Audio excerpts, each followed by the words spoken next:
Her Boss's Baby. Written by Lexi Myers. Narrated by Mia Tucker. Chapter 1. Mr. Martinez will see you now, Miss Lewis. The beautifully attired woman addressed Sarah with a polite smile and gestured for her to follow. Sarah pushed herself out of the firm leather chair she occupied and followed the woman in the sexy black suit. She envied the confidence it took to wear a suit that was tailored so exquisitely. It covered her knees and cleavage, but highlighted every curve the woman had. She personally didn't have a good enough body to get away with wearing anything that form-fitting. If this woman was any indication of the women Enrique Martinez hired, Sarah's Australian size 14 bottom would definitely not do. Good luck, the stylish assistant said as she headed back to her desk. Inhaling a deep breath, Sarah pushed open the ornate, heavy wooden door with as much courage as she could muster. She had been dreading this interview for weeks, and now her belly fluttered with chaotic butterflies. Miss Lewis, please have a seat. A dangerously sexy and lightly accented voice reached her from the far end of the room. It belonged to a man who had his back to her while he stood, searching through a filing cabinet. Thank you, Mr. Martinez, Sarah replied as calmly and evenly as she could, forcing her unsteady legs to propel her forward. With a quick smile, she silently congratulated herself on making it thus far, before sitting in the seat opposite his opulent and classic mahogany desk. Her potential employer turned crisply on his heel and sat down to face her. Sarah's heart leaped in her chest. She had read once that your pupils dilated during physical attraction, and for the first time in her life, she wished there was a mirror at hand so that she could surreptitiously check if her response was that obvious. Enrique Martinez had jet black hair that matched his even darker eyes, rich olive skin that revealed his heritage, and a strong, square jawline. Why had no one warned her that the infamous Spanish tycoon had a face that looked like the angels of heaven had sculpted it with their celestial touch? Why hadn't she had the presence of mind to find a photo of him before the interview? She might have been more mentally prepared. Wasting no time, Mr. Martinez began the interview, his hands clasped before him. Miss Lewis, why did you apply for this position? Sharp and fast, the direct first question broke through the haze of immediate physical attraction like a hot knife through butter. Well, Wait, where was her greeting? Where was the question as to her well-being? The simple, cordial niceties. Ms. Lewis, if you cannot answer a simple question, I doubt you will be able to instruct my niece in the English language.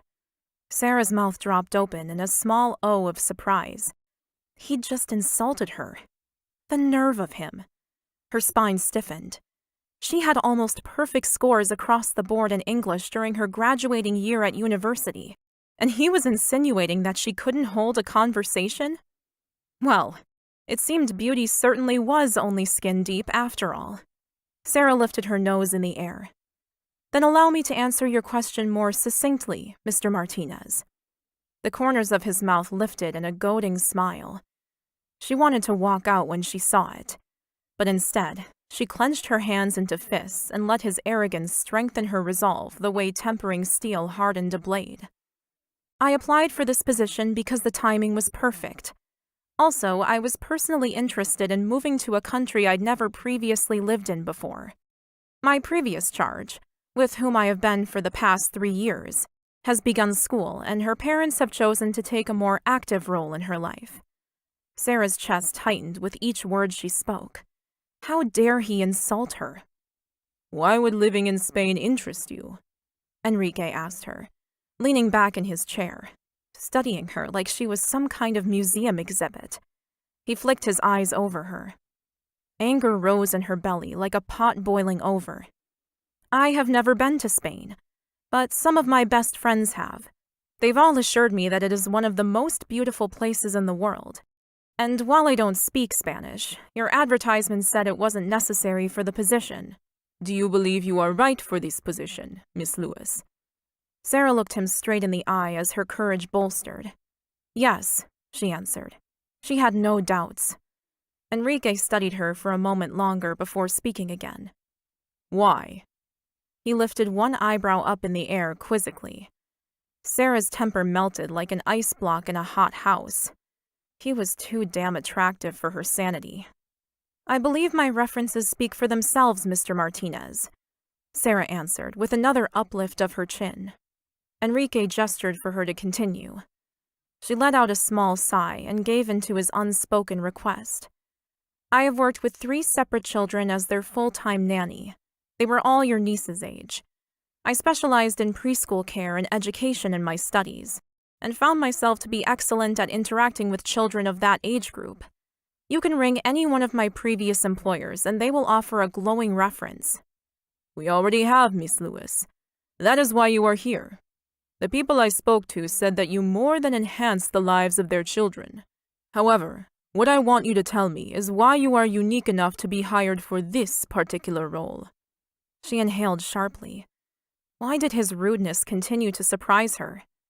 "I am not going to rattle off my qualities to you like I'm a grocery store shopping list, Mr. Martinez. My resume was obviously enough to get me to this interview. I am not a vain person and find it insulting that you would ask me to sell myself to you by listing virtues with no proof as to their truth.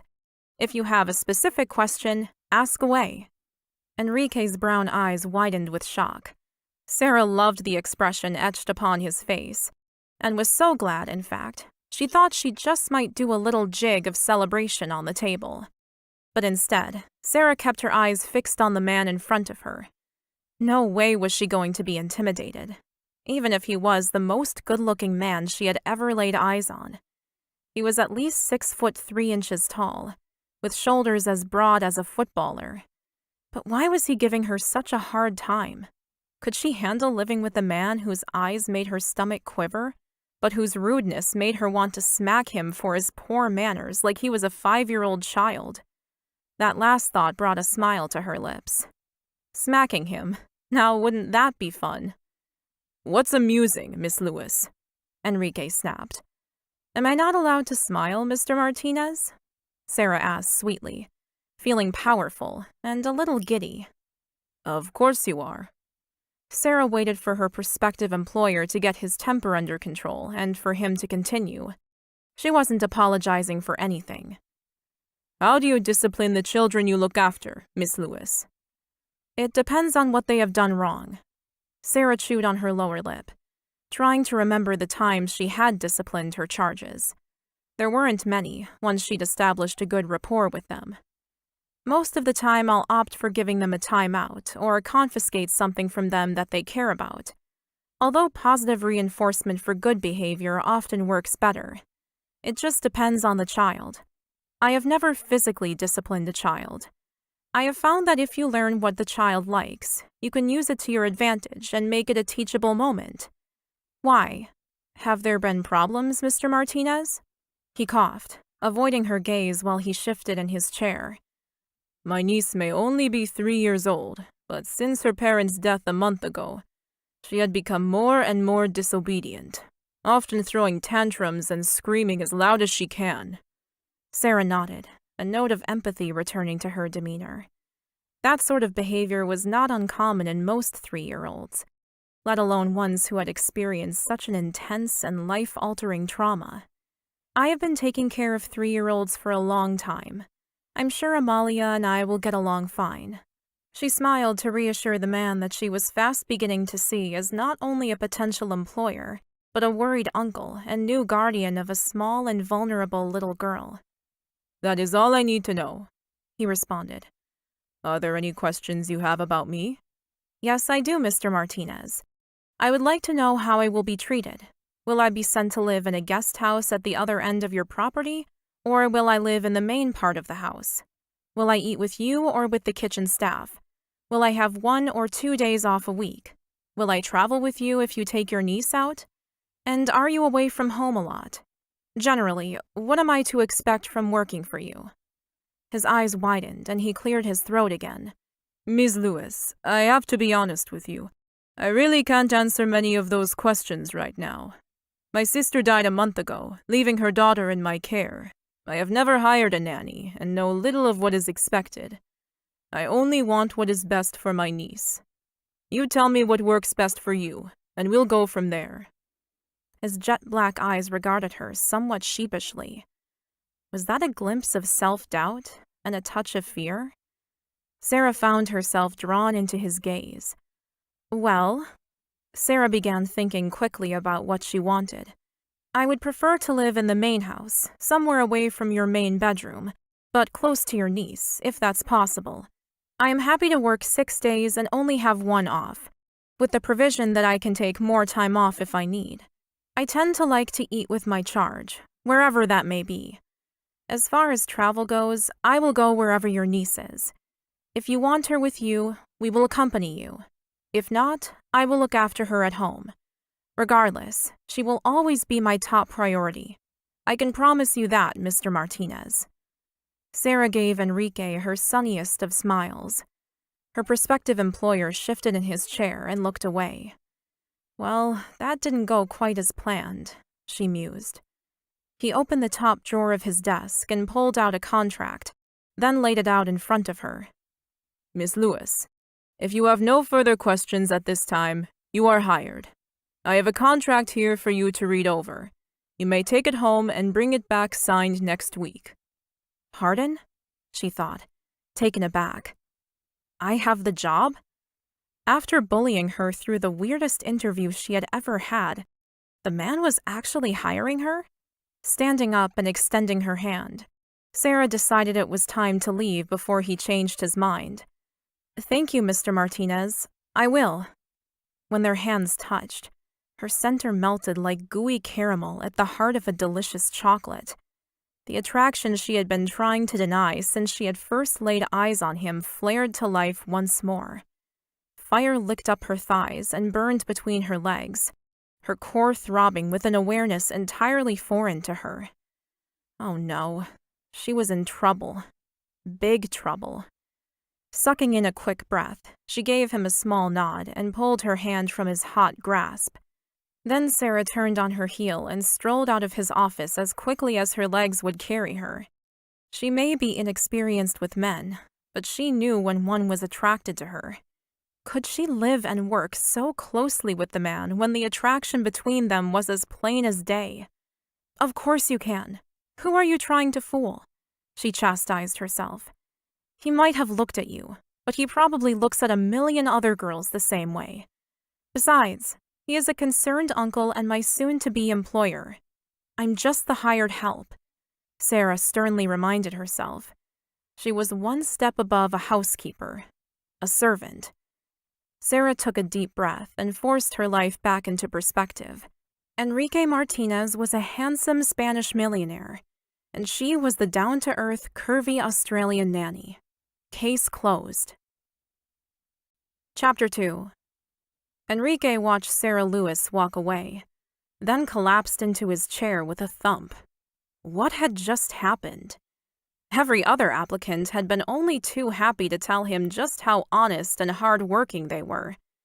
They often wore unironed clothes and badly groomed hair. They had not impressed him with their declarations of self-worth. In comparison, Sarah had refused to list her qualities, knowing that her assertive attitude, references, and appearance spoke volumes. She was impeccably groomed. Her blonde hair had been brushed to a perfect golden sheen, and even in the unflattering light of his office, it was the color of pure sunshine. It was so long it reached halfway down her back, but she had clipped it back to keep it from obscuring her beautiful face. Her eyes were a deep dark blue that reminded him of the ocean and were fringed with long lush lashes, emboldened with black mascara. A clear lip gloss glistened on her full pink lips, and she wore nothing on her skin to disguise or hide the natural spray of freckles that smattered her flawless, creamy complexion.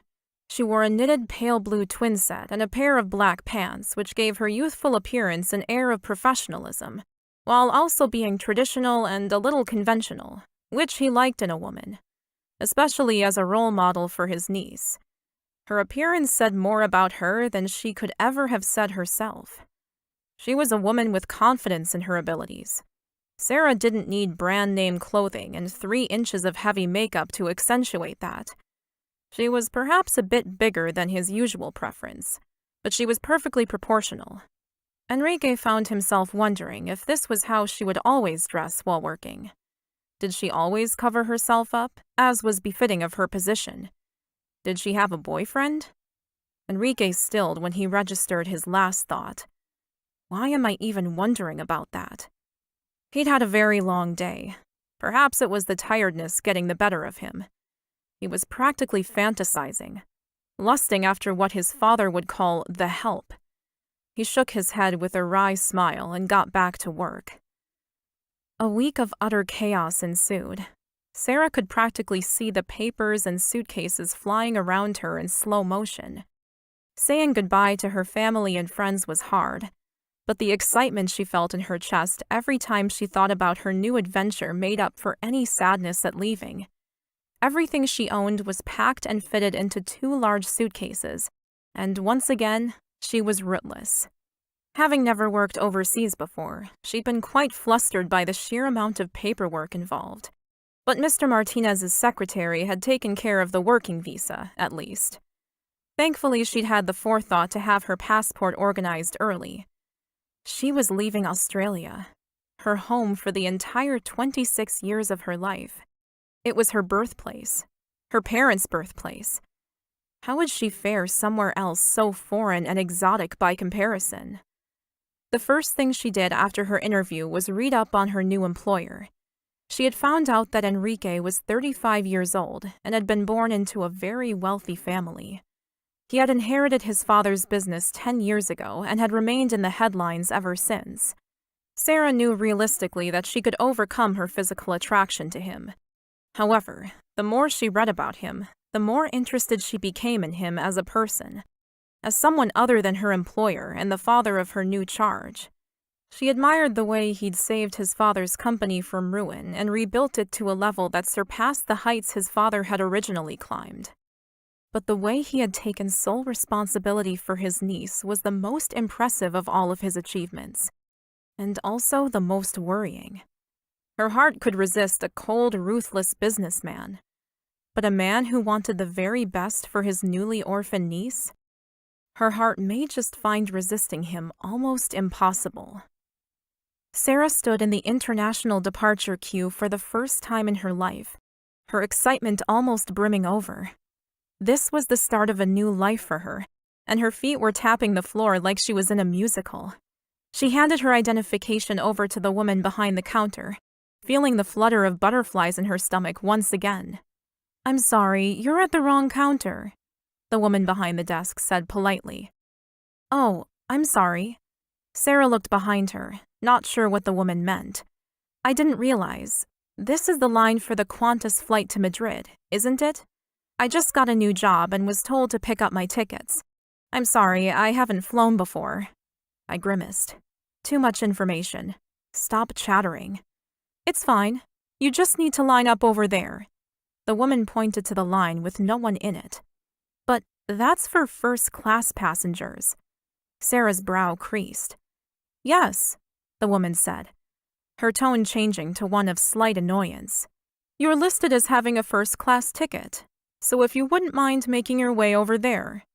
Sarah picked up her jaw and her luggage. Enrique's assistant hadn't said anything about her flying in first class. Sarah handed her identification over to the new beautiful woman behind the counter and had her luggage taken off her. Whoa, she really did have a first-class seat. Who organized this for me, and why? I would have been happy in economy. Licking her lips anxiously, she sighed at herself. Stop being so ungrateful. This is an opportunity to fly first class, something totally unattainable to you. Sarah boarded the plane in short order. Her heart lodged firmly in her throat as she made her way to her seat. She stopped in front of the large armchair and gasped. It was huge. Her seat was the aisle seat, and as she took her very comfortable position and wiggled her butt, she wondered who'd have the window seat. Would she have a businessman to chat with? Or perhaps a jet-setting wealthy widow? Her friends had talked about the horrors of flying internationally, cramped up in seats that only reclined inches and never getting any sleep. But as she pressed some buttons, she found herself reclining so far back that she was almost laying horizontal. A giddy giggle escaped her lips. She'd certainly have no trouble falling asleep on this 18-hour flight. She pressed the button again and sat back up. This was going to be amazing. "Excuse me, that's my seat." Sarah gasped as her eyes flew up to the face hovering over her. Was she hallucinating? Or was she already asleep and dreaming in her super comfy seat? "Excuse me," he repeated, and awkwardly stepped around her and into his window seat. Damn. Moving out of the way would have been nice, Sarah. "Oh, I'm sorry, Mr. Martinez. I didn't expect to see you here. You shocked me." Had she just admitted to that? Damn, that bloody honesty gene. She never could control her tongue. Enrique smiled, though the tightness she saw around his mouth belied that there was no pleasure for him in seeing her. "I can see that, Miss Lewis. However, to be honest, I am a little surprised myself. Simone didn't mention that you were on the same flight as me." Sarah dropped her eyes to the hands she had folded in her lap. What could she say to that? He sounded like she was the last person on the planet he wanted to see. "Oh, it's a pleasant surprise, Miss Lewis. Please don't misunderstand me. Well," Enrique coughed. "In my business, I make it a habit never to be surprised. You know, always be prepared and all that." Sarah raised her head and laughed at his punny joke, her nervousness getting the better of her. "Well, this is the second of 2 surprises for me. Simone didn't tell me I was flying first class, and I lined up in the economy line." "We always fly first class," Enrique said, his tone flat and defensive. "Well, this is my first international flight, and I'm a little nervous. I probably wouldn't have remembered my name if it wasn't written on my passport."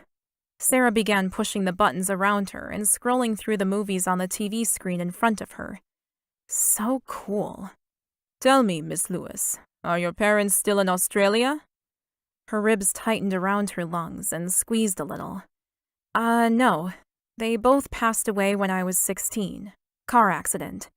"I'm sorry," her new boss mumbled. People always got uncomfortable when she told them what had happened. She didn't blame them, of course. "Oh, it's okay," Sarah told him. It had been 10 years, but it still hit a tender spot in her every time someone asked about them. She wasn't sure if that loss would ever feel anything but painful. "To be honest, Mr. Martinez, I think that was one of the reasons I applied for this position. Being able to help a child who has gone through a similar thing. That's good for me and her, I think." The plane made a loud noise as it began to move towards the runway. Every flying horror story that Sarah had ever heard came flooding to her mind. She gripped the armrests of her chair, staring at the way her knuckles showed white through her already pale skin. Enrique reached over with one of his hands and laid it on top of one of hers. The contrast of his olive skin on hers was as strange as it was surprising. "It'll be over in a minute," Enrique chuckled softly. As they reached a plateau and the plane leveled out, he withdrew his warm hand. A soft moan escaped her mouth. She was alone again. "It's a long flight," he warned. "Perhaps you two would like to sleep." Enrique reclined his chair and turned his head away as though to go to sleep. Probably a good idea. It was a long flight, longer than any she'd been on before, and she'd end up jet-lagged for days if she didn't. Perhaps if she closed her eyes, she could pretend she was already there. Sarah awoke first, opening her eyes to see the face of an angel not even 6 inches away from her own. More like the devil in disguise. She smiled to herself at the thought. If the magazine articles she'd read were anything to go by. His face could tempt a saint, though. His cheekbones were so high and regal, Sarah had to resist the urge to reach out and touch him. She turned her face away quickly, heat scorching her cheeks in embarrassment. Sarah shook her shoulders, trying to force some perspective into her head. This was her employer. He was superior to her in so many ways. He had traveled the world and slept with countless beautiful women. "I'm just the help," she reminded herself. Sarah got up from her seat carefully so as not to disturb Enrique and made her way to the toilet. She sat down on the seat and put her face in her hands, suddenly feeling lonelier than words could describe. Sarah and Enrique sat in silence in the immaculate limo that had picked them up from the bustling airport. She gazed in awe out the window at the difference in the landscape around her. Green hills and mountains. The landscape was varied and so beautiful. Australia had its own rugged, sparse beauty. But this was something else entirely, and it took her breath away. Enrique typed on his laptop the entire trip, obviously busy. Sarah couldn't think of anything to say that would be worth interrupting him for. So they drove on for more than 2 hours, neither exchanging so much as a pleasantry. "We're here." Sarah startled as Enrique's voice broke the fragile cone of silence around them. "Oh, great. Finally." The large metal security gates of the picturesque Martinez property swung open, and they drove for what seemed like forever along the pristine private driveway. When the car finally pulled up in front of the house, Sarah sat transfixed for several minutes, simply staring. The house in front of her was no mere home. It was a freaking castle. Chapter 3. Enrique jumped out of the limousine and strode up the stairs into the safety of his home. His jaw ached with tightness, and annoyance boiled in his belly like roiling hot soup. He hadn't gotten any work done on the trip over from Melbourne. His computer may have been on and open for the past 2 hours, but he had not been able to concentrate on anything except the sound of Sarah's breathing and the wistful sighs of wonder as they drove through the countryside of his beloved Spain. She was like a breath of fresh air in his stuffy world, and utterly enchanting. He must keep her as far away from him as possible. She was dangerous to everything he held dear. His control, and his ability to work.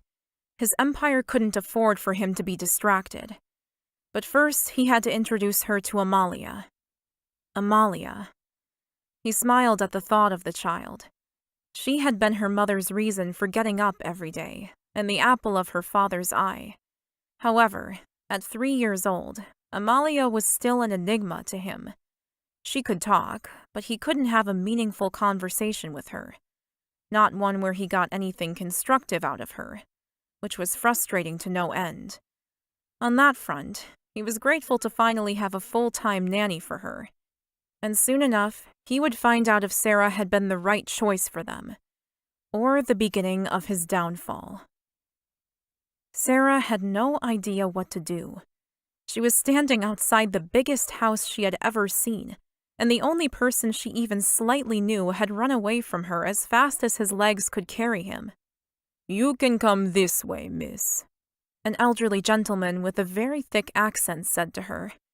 Relief flooded her like a rushing tide. "Oh, thank goodness, you speak English. I'm Sarah." She rushed across the steps to hold her hand out to the man who had spoken to her. He looked at her hand for a moment, then took it, shaking it softly. "I'm Ricardo," the man with kind brown eyes told her, giving her a gentle smile before walking towards the stairs. Sarah let her shoulders drop, the twist in her belly unraveling like a knotted string being pulled. A place this size would have so many staff members. She was bound to make friends sooner or later. And if this man spoke English, of course other people would too. "Wow," was the first and only thing that Sarah could say as she walked into the foyer of Enrique's house. Sarah followed Ricardo up the winding polished staircase and along an elegant hallway in disbelief. "This is your room, miss." Ricardo opened the door to a bedroom and gestured for her to enter. "Please call me Sarah. Miss just doesn't suit me." Sarah gasped as she studied her new room. There was a king-size bed for her, and a large closet. The entire room was decorated in warm shades of beige and soft creams. It was beautiful, but she loved pinks and blues, and knew she'd need color to brighten up her room if she was going to make this her home for the next few years. Oh my goodness. Sarah stepped out onto her small private balcony and looked out. It looks like paradise. Acres and acres of fig trees, olive trees, grapevines, and a large outdoor swimming pool stretched before her for as far as the eyes could see. How do you like the room? Sarah squealed and whirled around. Oh, you scared me, she laughed, bringing a hand to her chest with an exhalation of relief. I didn't mean to, Enrique said, his mouth turned down and his tone like ice. Well? Sarah studied the man in front of her. She didn't understand why he was acting so coldly towards her. His behavior was so mercurial. Remembering his original question, she turned her back on him to face her view and opened her arms. I love it. How could you not with a view like this? She smiled to herself. Well, I guess I'll unpack now were the next words Sarah had planned to say, but they were instantly forgotten as she turned to re-enter her room, running straight into Enrique. He must have come up behind her and she hadn't seen him.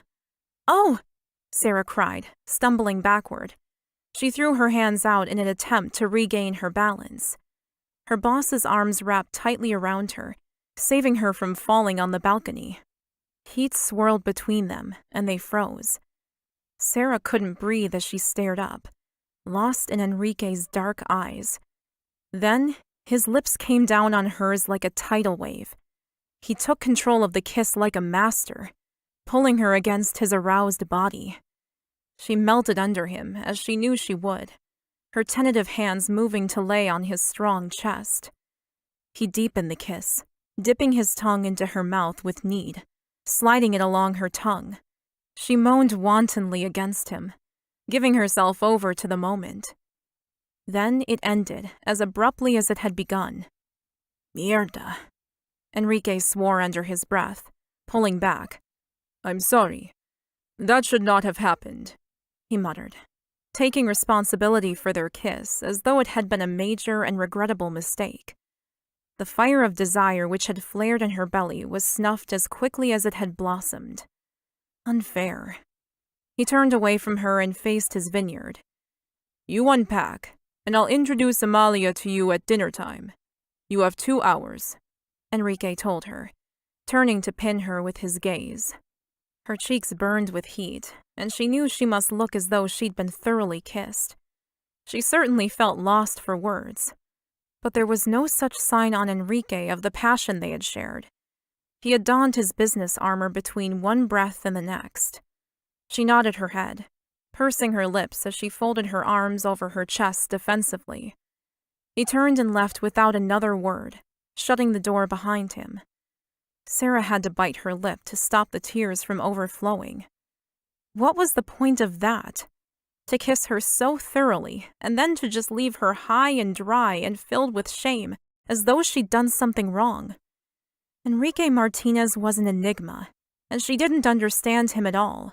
Sarah, may I help you unpack? Sarah heard Ricardo's voice and quickly pulled herself together. Smiling was an effort, but she managed.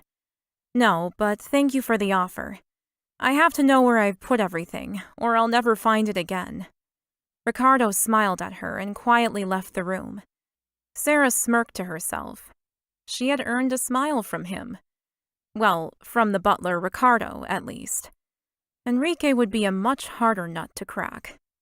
After he had kissed her, she saw the revulsion on his face, and it turned her stomach. Was he disgusted by how readily and wantonly she had responded to him? Or was he angry with himself for touching the help? One thing was for sure. If this was going to be the result of their interactions, then there would be no more tempting fate. She would stay out of sight and make sure her clothes were as conservative as possible. Sarah laughed aloud at her thoughts. The most seductive thing she owned was her cotton singlet, so that was hardly going to be a problem. Sarah took a deep, calming breath and entered the dining room at the designated time. She hadn't known how formal Enrique would be dressed, so she had worn a knee-length black skirt, flat ballet slippers, and a gray turtleneck cotton jumper. She took one look at him in his beautifully tailored black pants and crisp pale blue shirt and knew she was underdressed. She smiled to herself.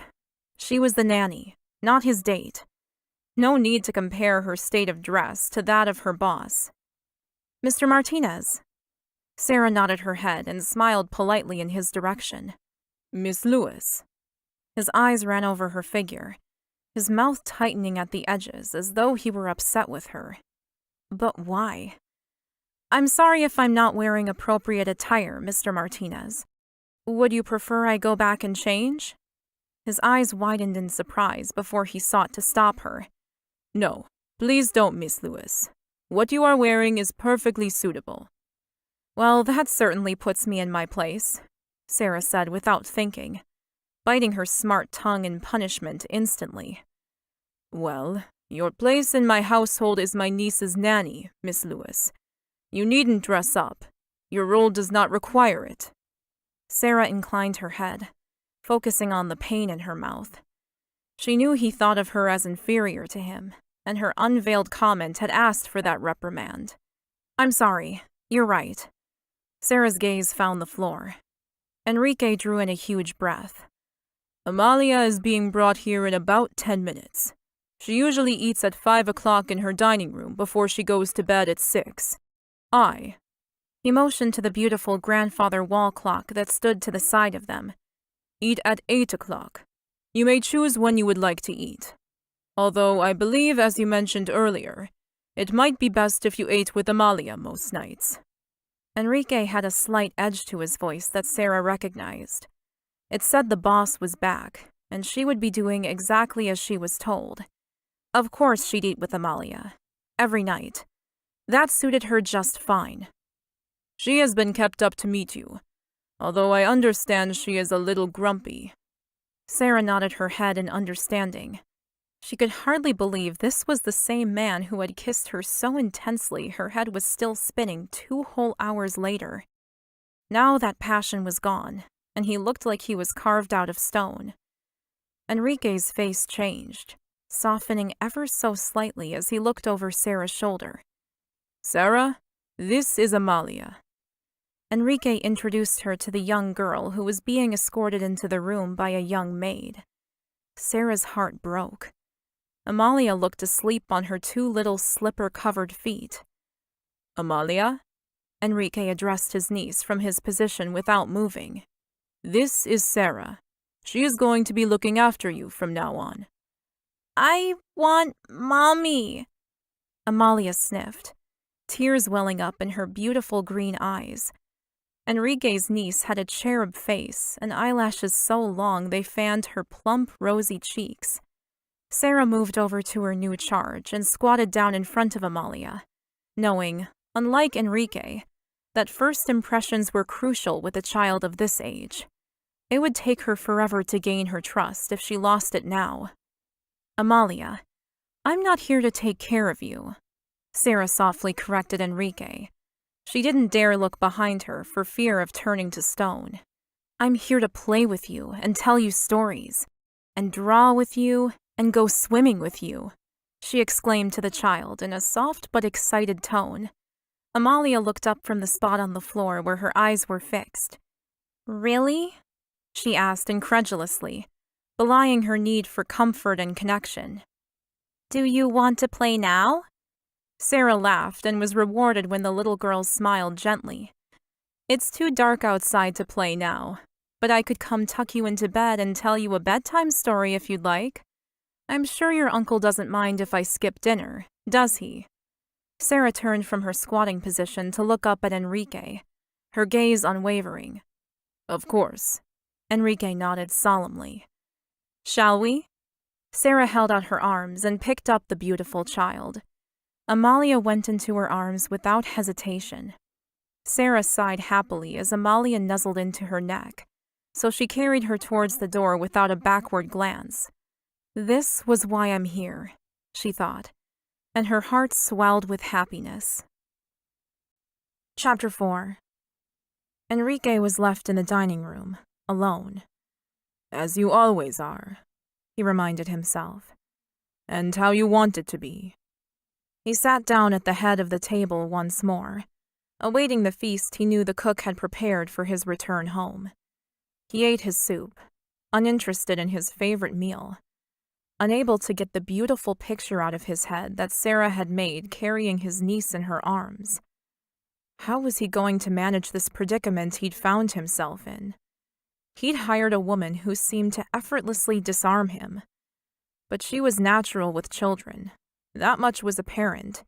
Even a blind man could see it. The way Amalia had allowed herself to be carried away like they were family melted his heart. Sarah was exactly what Amalia needed, and more than his desire to sate his lust and his own aching heart. He wanted his niece to feel happiness again. If he could somehow be responsible for providing her with security and a sense of joy after such a traumatic loss, he'd consider his mission as an uncle fulfilled, and the memory of her parents could finally rest in peace. Amalia was the most intelligent, gorgeous little girl Sarah had ever met. As Amalia had been born in Australia, she spoke mostly English, and the day Sarah found out Amalia could not communicate properly with the house staff, she made some phone calls and organized a tutor. They both began Spanish lessons the very next day. Sarah was determined that neither she nor Amalia would be disadvantaged by not speaking the language of the country in which they both now lived. Amalia should learn of her lineage and the culture of her parents and her grandparents that came before her. Despite Amalia's clever mind, she also had quite the temper on her. Sarah expected that it ran in the family, but she was slowly learning how to handle and manage her frequent outbursts. Amalia loved to swim, and soon swimming in the family outdoor pool became the reward for her good behavior. If Amalia was well behaved throughout the day, then she got to swim and enjoy herself before dinner. On the days she threw a tantrum, she wasn't permitted to swim. It worked very well. Sarah loved everything about her new job. The staff were wonderful, and the grounds spacious, well cared for, and open to her for exploration. She rarely saw Enrique, which relieved her. After the way he had kissed her that first day on her balcony, Sarah had to assume he was choosing to stay as far away from her as possible. When she did have to see him, Sarah treated Enrique with the distant respect her employer deserved. She made it her duty to find Enrique every night so that Amalia could say goodnight to him. Neither her charge nor her boss liked or appreciated the ritual. However, Sarah was not to be discouraged. Amalia was shy of her big uncle, and Enrique seemed equally fearful of having any contact with his little niece. And that had to change, even if it meant she had to find Enrique and physically seek him out every day. It was worth risking her sanity to see if a positive familial relationship could be slowly fostered between them. It was a late afternoon in her third week as Amalia's nanny. She was strolling with Amalia over to the pool for her evening swim after another beautiful day together when she froze, her stomach lurching inside her body. They weren't the only ones wanting to use the pool. Standing at one end of the Mediterranean blue tiled pool, clad only in a pair of swimming shorts, was Enrique. He had the most perfect body Sarah had ever seen in real life.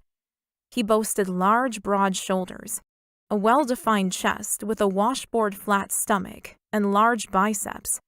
His natural Spanish skin was honed to a bronzed gold that shone in the afternoon sun, making him look more like a monument to a god of ages past than a flesh-and-blood man. The heat from the sun slithered inside her, melting her center before snaking its way between her legs. "Oh, damn," she frowned. "How am I going to get out of this? Focus." "You've been such a good girl today, Amalia," she crooned to her charge. There was no going back on her promise, but maybe she could get Enrique to come back in half an hour. Holding tightly to Amalia's hand, Sarah gripped her courage tight and walked up to the pool's shimmering edge.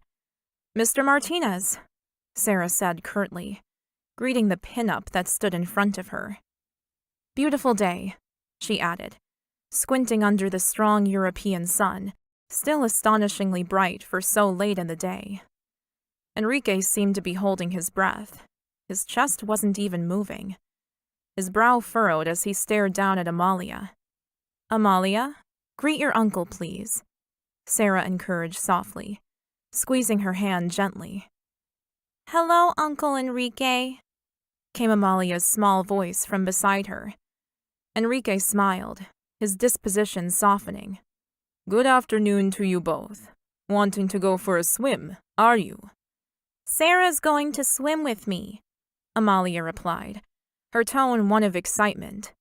Sarah smiled apologetically at Enrique, then addressed her charge. "Amalia, maybe we can come back after your uncle has finished his swim," she suggested. "No," she wailed. "I good girl. We swim." She turned her attention to her uncle, her big green eyes wide. "We can all swim together." "Of course we can all swim together, Chiquita," Enrique soothed. "Chiquita?"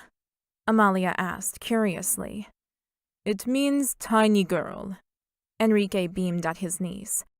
Amalia beamed right back at him. The moment was precious. Sarah offered Enrique one of her best smiles. She loved it when he tried hard with his niece. It was so easy to make her happy. He just had to put in a little bit of effort. "Enjoy your swim, girls," he said. Sarah watched in envy as Enrique dove headfirst into the cold water of the large pool and started a smooth, effortless freestyle stroke as soon as he emerged from its depths. She wished she had a technique that looked like that. "Amalia, I know I promised we could swim, but I'm not sure I can. How about we swim twice as long tomorrow instead?" "You promised."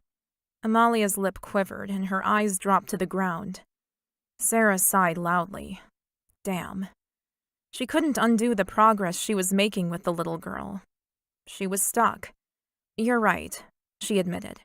"If I promise, then I have to do it, don't I?" Sarah pulled the sunscreen out of her bag and applied a generous amount to the now wiggling child. "A promise is a promise," Amalia sang. Sarah sighed again. That was one of her own lessons. It was a pity Amalia couldn't forget it for just one day. "All right, put your floaties on, good girl. Now wait for me so I can help you into the shallow end." Sarah took a fast breath and stripped off her modest t-shirt and cotton shorts with a growing sense of anxiety.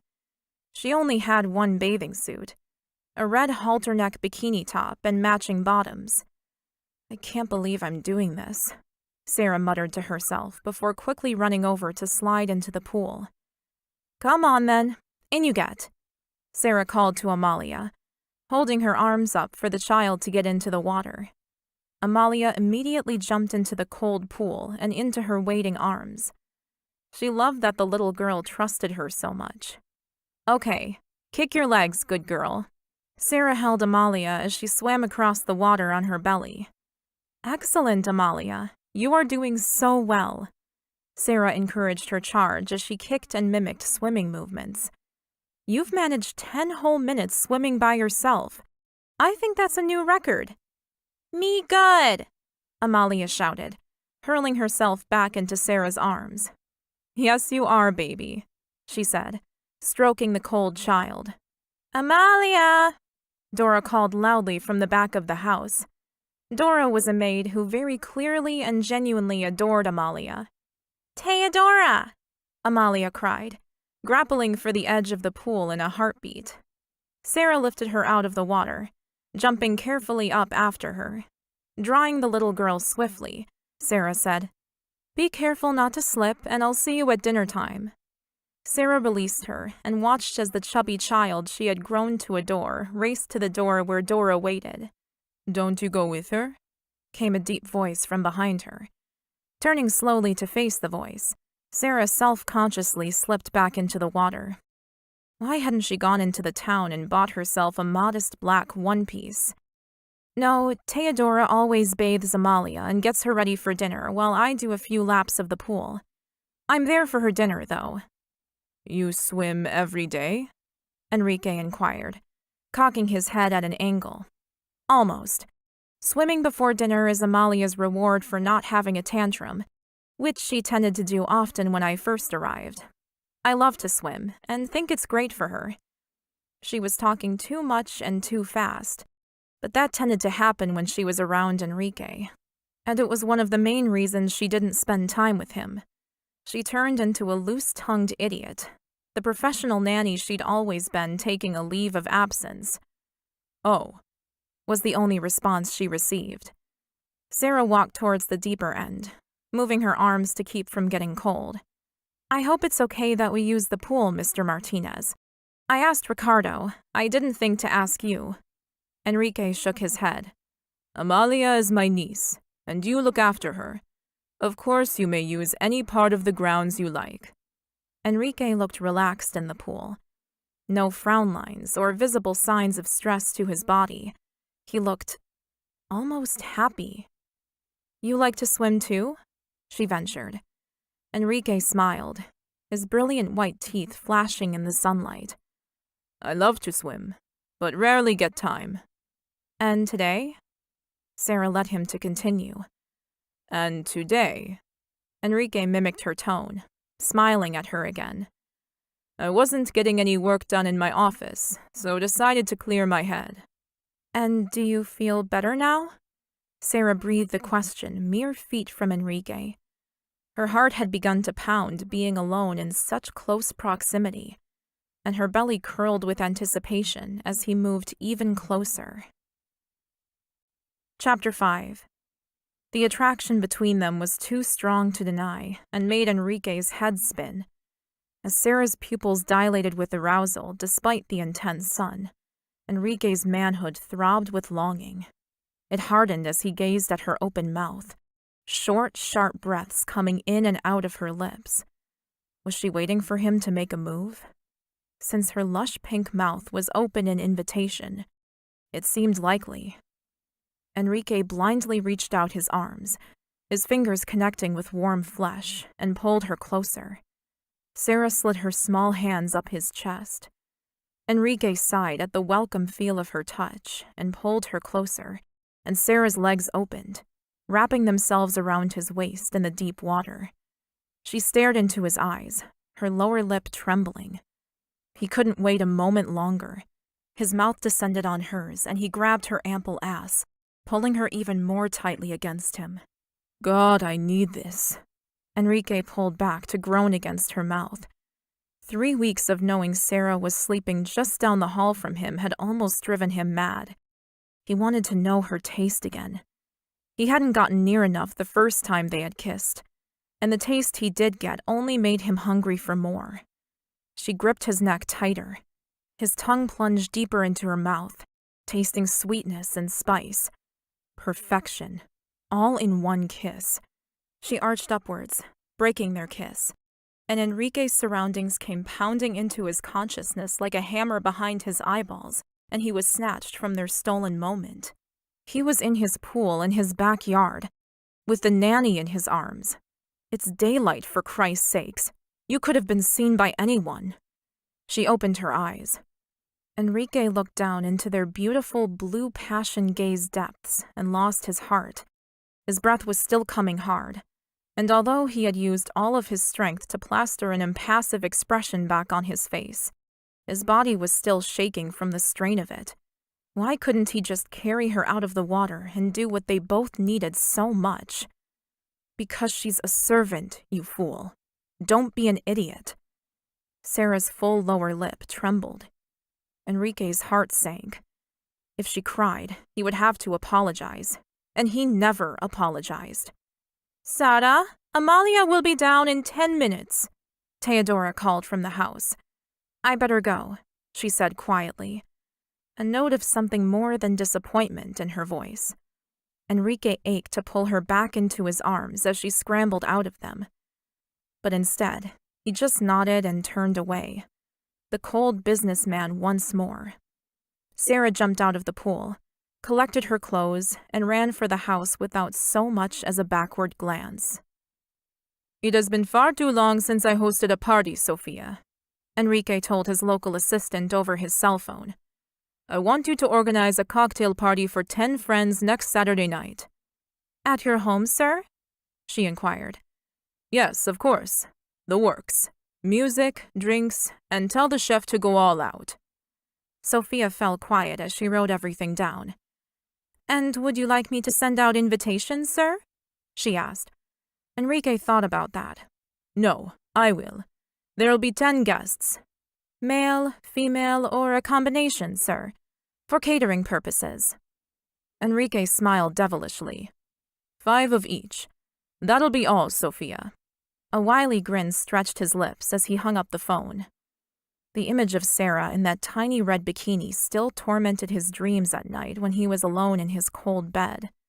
He couldn't seem to forget the way she'd felt beneath his hands, the way she'd tasted on his lips. If it was just a physical need to have sex with her, he could have handled that. But his constant desire to watch her and see her smile? It was almost infuriating. He was acting like some ridiculously lovesick schoolboy. Getting his closest friends together for a good old-fashioned banquet would be the perfect way to help him remember what was important to him, and who was important in his life. Enrique hadn't seen Sarah all day, and he was grateful for the respite. Conference calls with the office in London had kept him sufficiently busy. He was already stressed enough without having to worry about Little Miss Sunshine appearing out of the blue to disarm him, as she so effortlessly did. He smiled wearily to himself, realizing just how close to the truth his joking assessment of her was. She was Little Miss Sunshine to him, bringing light into his otherwise dull and cold world. Not tonight, though. Tonight he would forget her. Without another thought, Enrique strode off for the shower. It was time to get ready for his party. Enrique's guests arrived at the house promptly at 5:30 p.m. and were greeted by the dulcet tones of the fine string quartet Sophia had organized to play throughout the night. He smiled at the way the house had been decked out for the evening. His chef had prepared a mouth-watering array of amazing appetizers and a sumptuous 3-course meal. There was a huge assortment of drinks, and a bar had been set up where staff would be serving drinks on demand to his guests. Perhaps it was a little overkill for only 10 people, but Enrique wanted to spoil himself. If he couldn't go to London, he would bring the atmosphere and luxury to him. Enrique, ¿cómo estás? Valentina.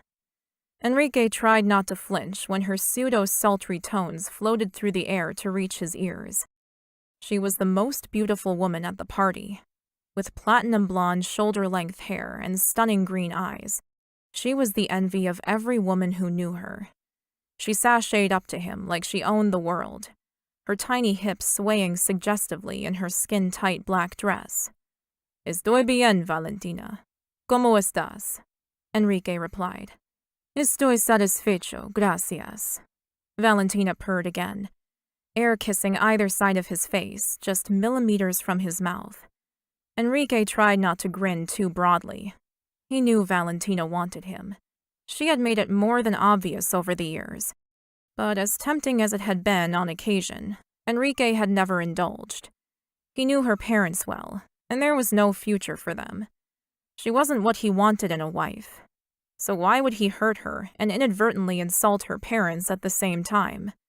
Enrique wondered, chatting with his friend Mateo, and laughing at his friend's story about his latest conquest. Mateo was a consummate ladies' man amongst their inner circle. He had impeccable taste in women, clothes, and the stock market. Some of the main reasons Enrique liked him. "Who is that?" Mateo asked, his eyes twinkling with unhidden mischief. Enrique froze and counted to 3 in his head before turning around slowly. He knew who was behind him. "Sarah," Enrique breathed, watching the object of his dreams walk through the dining room door and head straight towards him, Amalia in her arms. Sarah wore a plain pink t-shirt and denim shorts and looked entirely out of place among his wealthy party guests. She smiled at him, looking directly up into his eyes. "I'm sorry to interrupt you, Mr. Martinez, but Amalia has come to say goodnight to you." She hoisted Amalia up on her hip and gave her an encouraging smile. "You can do it," Sarah whispered into her ear. Enrique's friends were all staring at her now, and Sarah blushed red at their obvious attention. "Buenas noches, mi tío," Amalia whispered, her eyes downcast. Enrique was taken aback, but quickly recovered. He smiled gratefully at Sarah.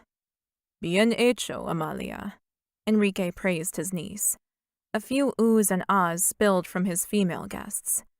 Amalia lifted her head and looked at him, then noticing everyone staring at her, cuddled closer into Sarah's chest. She whispered a question into Sarah's ear.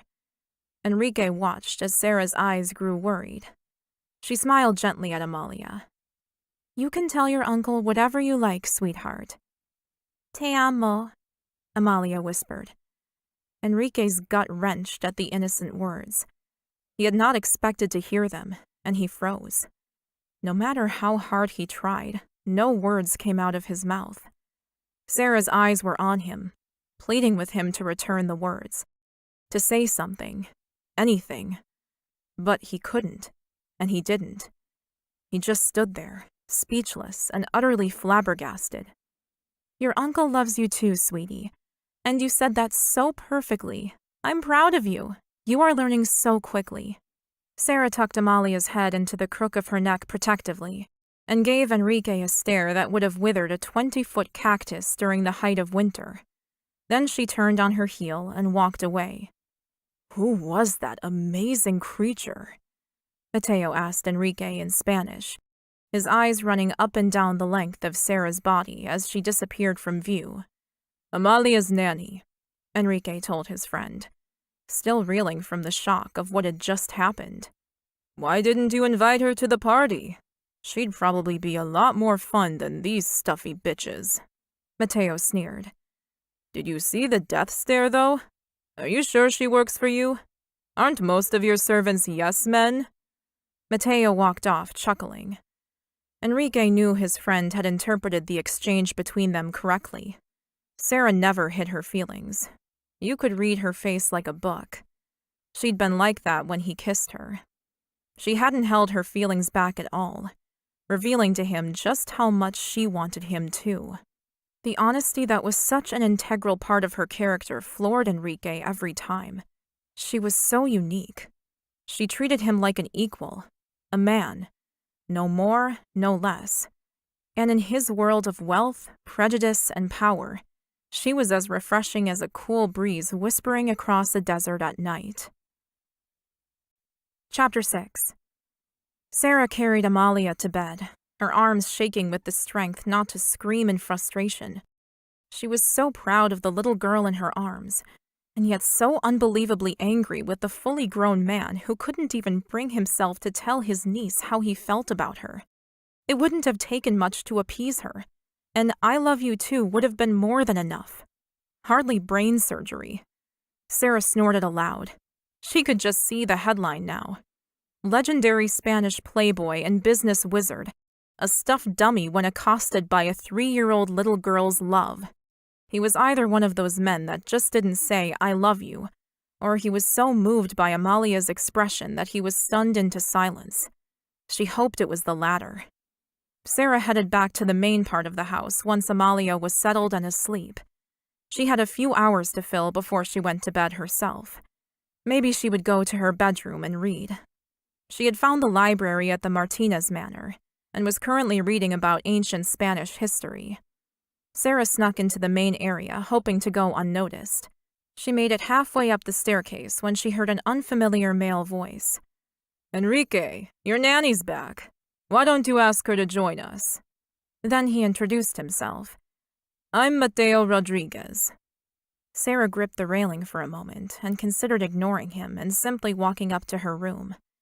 But good manners forbade her to do that, so she turned around and found herself smiling slowly at the handsome man standing in the foyer. His eyes told her he was kind, but there was a mischievous streak she recognized far too well. Sarah heard the warning in her head. This could get messy.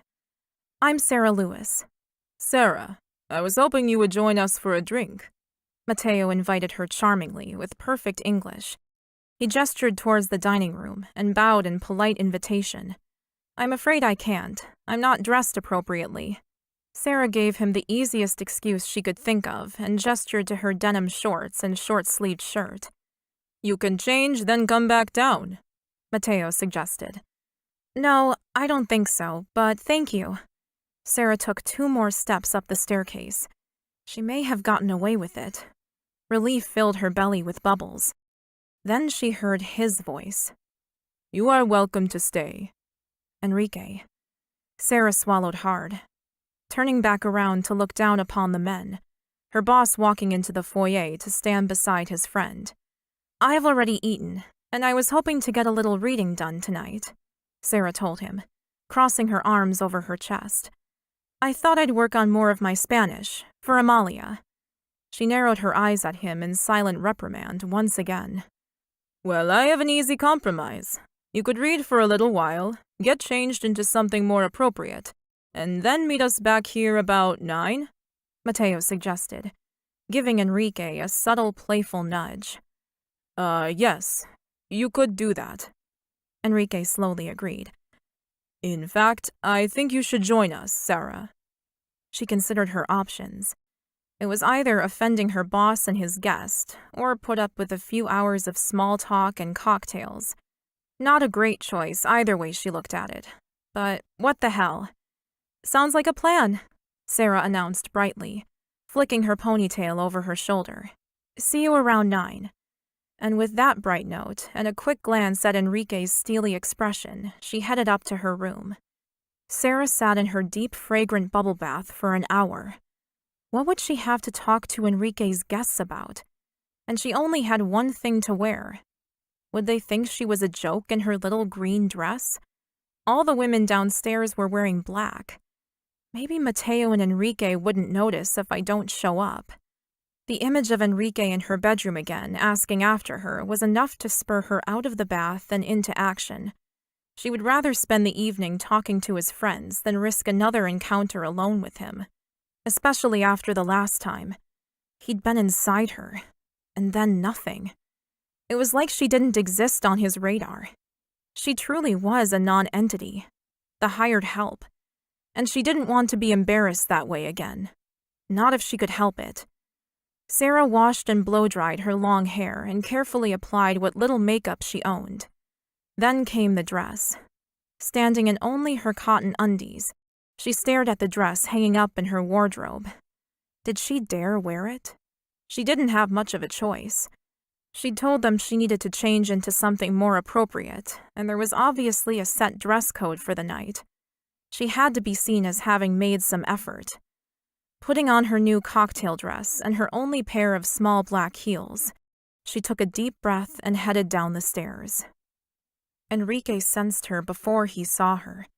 He stiffened when the hairs on his arms prickled and reluctantly turned around to watch Sarah approach through the doors. He stopped breathing. It was much worse than he had anticipated. She looked more beautiful than any other woman in the room. Her knee-length dress clung to her curves like a second skin, and the halter neck showed off her creamy skin and spectacular shape to her greatest advantage. Wow, was the first word that came to mind. Oh, wow, Mateo said aloud. Enrique couldn't have agreed with his friend more. He was in big trouble where this girl was concerned. Mr. Martinez, I'm sorry I'm a little late, Sarah apologized. I think tonight we should call each other by our first names. You are, after all, my guest this evening, Enrique murmured, his eyes drinking her in like an addictive drug. God, she was beautiful. She shone as radiantly as the sun. Sarah hesitated. Okay, Enrique. Then she smiled, seemingly testing the word on her tongue. Sarah, you look incredible, Mateo gushed, stepping out from behind Enrique to pick up one of Sarah's hands and kiss it. Sarah blushed. Enrique clenched his fists behind his back. He had to stop himself from forcefully pulling her hand from his friend's eager grasp. Thank you, Sarah answered Mateo, her eyes glistening after his compliment. Mateo smiled smugly. Can I get you a drink? He asked a moment later. Yes, please. I'd love a red wine if I could. Of course, he said suavely, before trotting off to fetch her drink. Enrique couldn't hide his surprise at her choice. You enjoy red wine? He asked, knowing the answer was obvious. Yes, I love it. I'm just not a big drinker. Sarah lowered her eyes to her dress and smoothed out a wrinkle. She looked uncomfortable and self-conscious. He wasn't surprised. She'd been eyed off by every male and female in the room. "You do look lovely," Enrique whispered to her. Her head came up with a snap, and she looked deep into Enrique's eyes. Was she searching for his sincerity? "Well, thank you. But with a body like mine, dresses that fit like this are few and far between." Sarah was a few sizes bigger than the women in the room, but her natural voluptuousness was one of her biggest assets. It made her different from everyone else, and that difference made her special, at least in his eyes. "There's nothing wrong with your body, Sarah." How could she think so lowly of herself? She might be the help, but she was so beautiful it was staggering. Mateo returned with a glass of wine for Sarah. "What did I miss?" he asked. "Oh, not much," Sarah laughed. "Enrique just tried to make me feel more comfortable since I obviously stand out like a sore thumb in this room." Sarah giggled again, gesturing around her. "Hardly, Sarah," Mateo murmured, allowing his eyes a slow perusal of her dress. His facial expression was walking a fine line between understandable social awe and blatant lust. Lowering his voice again, he whispered, "You make all these other women look like dull, uninspiring twigs." Enrique stared at his friend. He knew for a fact that Mateo had already slept with half the women at the party. How could he find Sarah attractive? She was so different to the kinds of women he usually chased and conquered. Well, how do you find Sarah attractive when she's so different to the usual women you date? His own inner voice argued. Sarah blushed again. Enrique growled. Mateo looked up and winked. He winked. Huh? Did Mateo have an inkling about the feelings he was fighting in regard to Sarah? Was his attraction to her that obvious? "Let me introduce you to some people," Mateo said, offering Sarah his arm. Sarah linked her arm in Mateo's without hesitation and walked away with him. Enrique stared after them, still in shock that his best friend would dare flirt with the one woman he wanted. He hadn't quite worked out how his attraction to Sarah was going to work, but he certainly didn't want Mateo anywhere near her. Chapter 7. Sarah couldn't believe how much attention she was receiving from Mateo.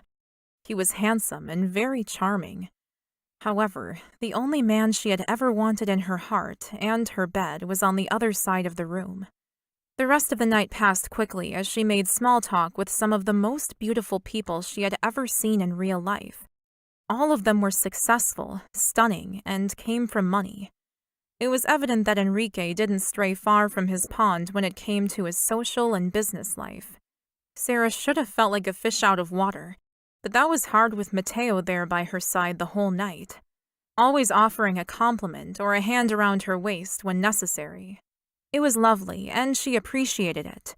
But if only Enrique would come over and speak to her. She turned to look behind her for what felt like the 100th time that night and saw Enrique standing alone. Gathering her courage, she excused herself from the group she was speaking with. She smiled as she approached. Enrique returned her look, his eyes coming to rest on her unrestrained breasts. She lifted her chest higher. If anything was going to happen between them, tonight was the night. Valentina, a blonde stick insect that she didn't like, chose that exact moment to drape her lovely waifish body all over Enrique. "Querida," she purred, loud enough for Sarah to hear as she wrapped her arms around his neck and gyrated against his body. "I have enjoyed myself tonight," she said, lifting her mouth up to his to be kissed. Acid curdled in the pit of Sarah's stomach. She couldn't watch that. She turned away from the sight with tears prickling her eyes, only to run straight into the gym-developed chest of Mateo. She stared at his thigh, unable to lift her gaze in case he saw the tears she knew would be visible. "Shall we go outside, beautiful?" he asked gently. Sarah couldn't speak, so she just nodded her head. Mateo took her hand, steering her outside and onto the balcony. The air was still warm, but Sarah shivered as she blinked her eyes, trying to rid herself of her foolish tears, and took a deep breath. "You're being ridiculous. Stop it." "Are you okay, Sarah?" Mateo asked her gently. Oh, I'm fine, she lied. Just one too many red wines, I think. Sarah laughed off his question, wiping the tears from her cheeks and sinking into one of the seats adorning the gorgeous and spacious balcony. Her legs were perilously close to buckling on her. I am glad you chose to join us, Sarah. You have been a breath of fresh air for me tonight. Sarah blushed for the 10th time, heat warming her cheeks. Mateo's compliments were so flowery. She wasn't used to it. Thank you, but I don't know how you can say that truthfully. Sarah stopped and took a breath. She shouldn't take her anger out on Mateo.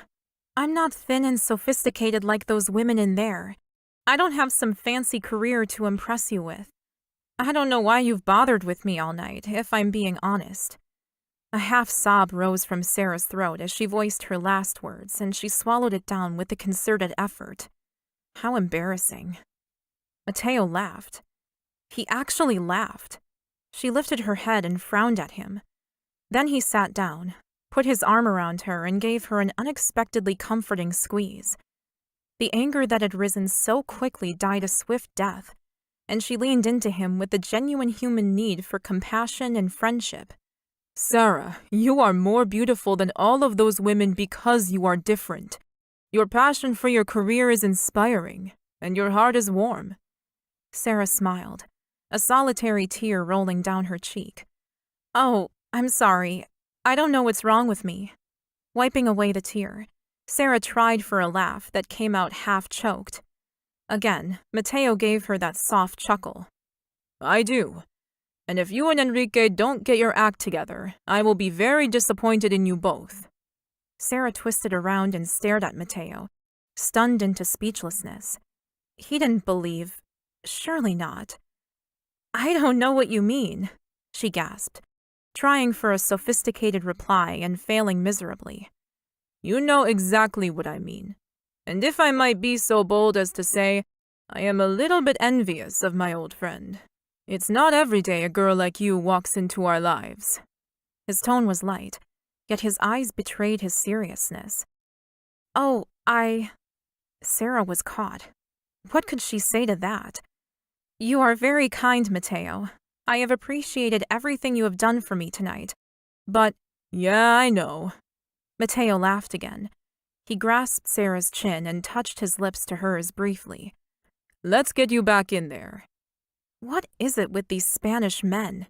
She wondered in bewilderment. Do I have a stamp on my forehead that says needs to be kissed? Enrique watched them re-enter the room. Sarah looked different than when she had gone out onto the balcony. There was a slight rosy warmth to her cheeks, and her lip gloss was coloring Mateo's mouth.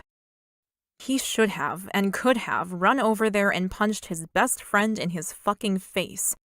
It took every ounce of strength Enrique possessed not to run after them once he had removed Valentina from his body and palmed her off to another one of his friends. Mateo made eye contact with him and smiled. I think it's time to go, Mateo shouted, calling to his guests like a common goat herder. There was a resounding mumble about, look at the time, and all of a sudden, they were all packing up to leave. Thanks, amigo, Mateo said to Enrique, shaking his hand and smiling. Enrique couldn't return the smile. Hope you had a good time, he managed curtly. I did, actually. It was the best party you've ever hosted. There was that mischievous grin again. Then Mateo leaned forward. I just had to have a little taste, old friend. She is single, after all, right? He said quietly between them. Enrique's grip tightened as his temper flared. There was a chorus of goodbyes, and his party was over. They were all gone. I think I'll go to bed, Sarah said from behind him, her timid words serving only to fuel the rage building inside him. Enrique's hard-won control exploded as the whiskey took full effect on him, and he let go. You let him kiss you, he roared, whirling around to face her, the fire of accusation in his fiery gaze. Why shouldn't I?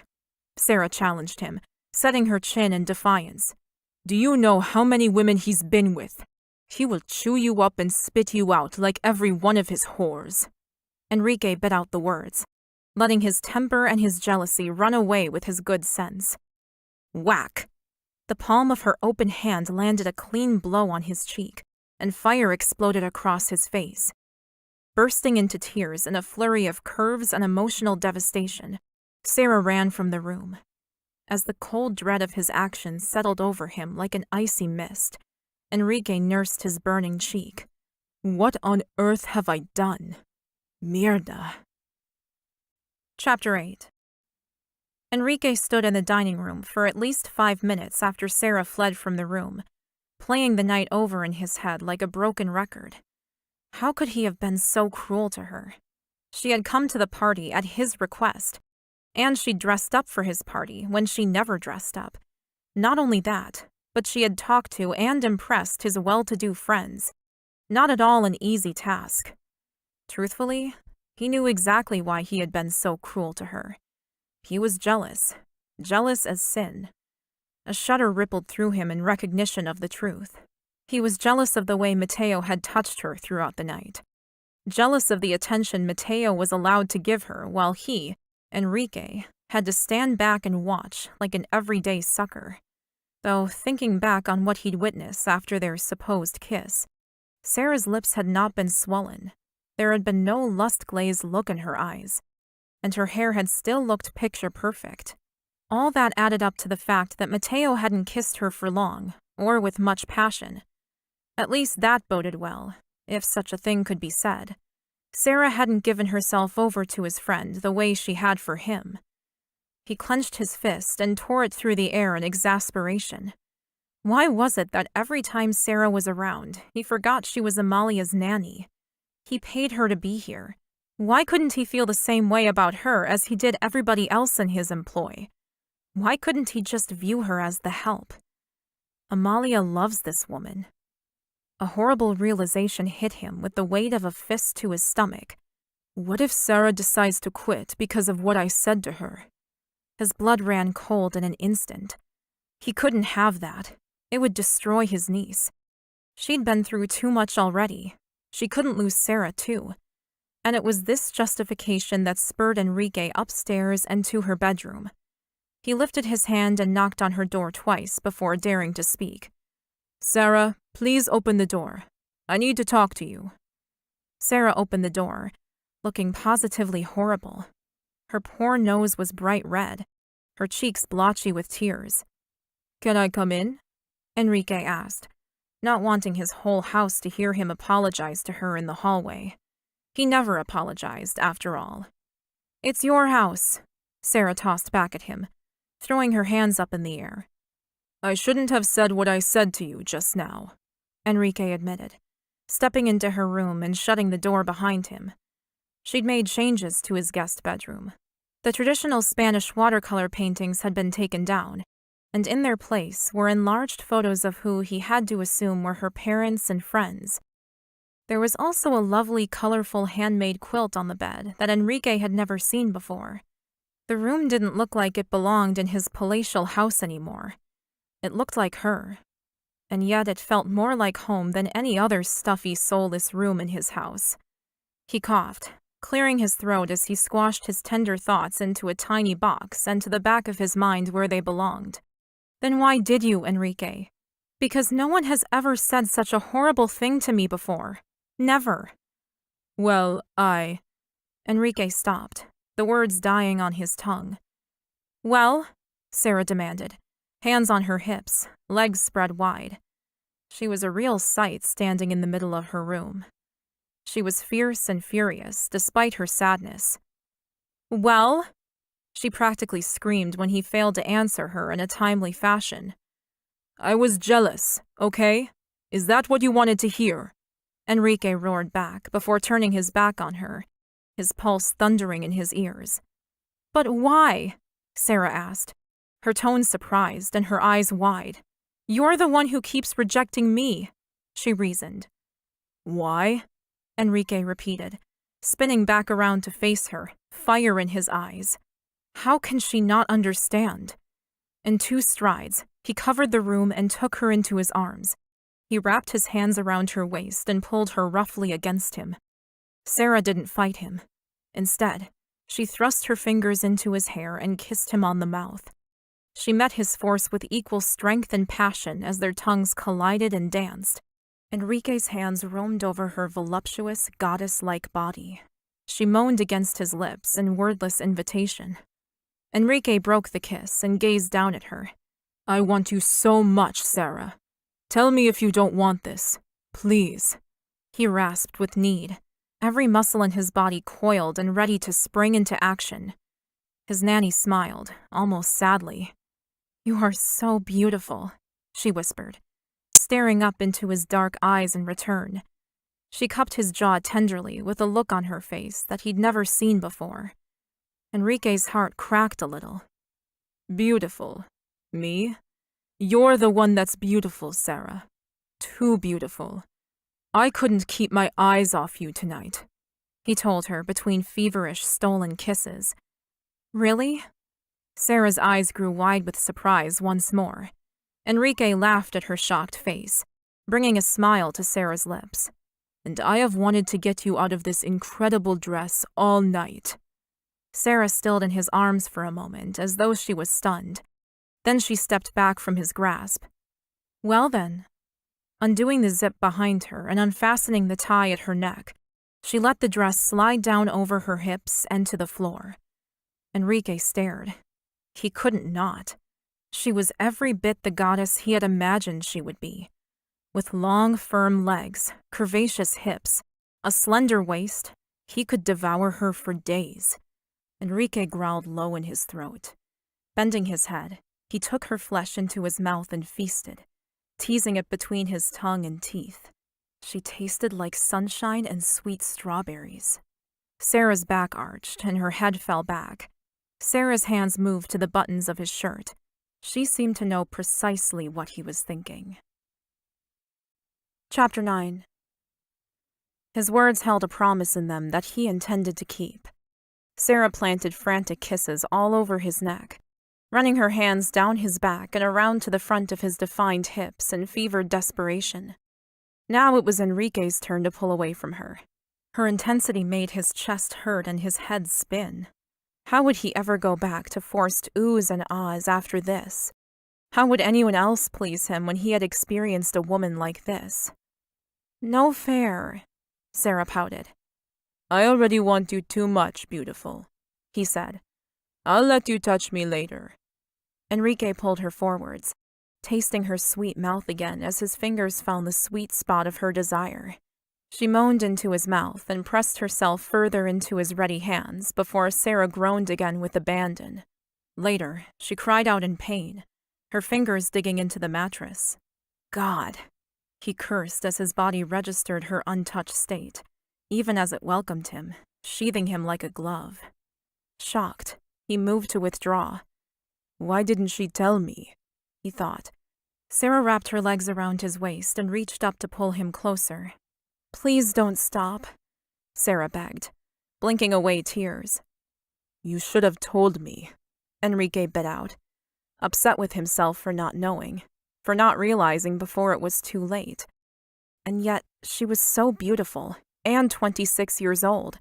How could he have known? How could he have possibly guessed she was unclaimed? Please, Sarah begged again. Are you okay? Enrique whispered, watching with intensity as pleasure flickered across her beautiful face. Her eyes were so clear and honest at that moment that Enrique saw her heart in them.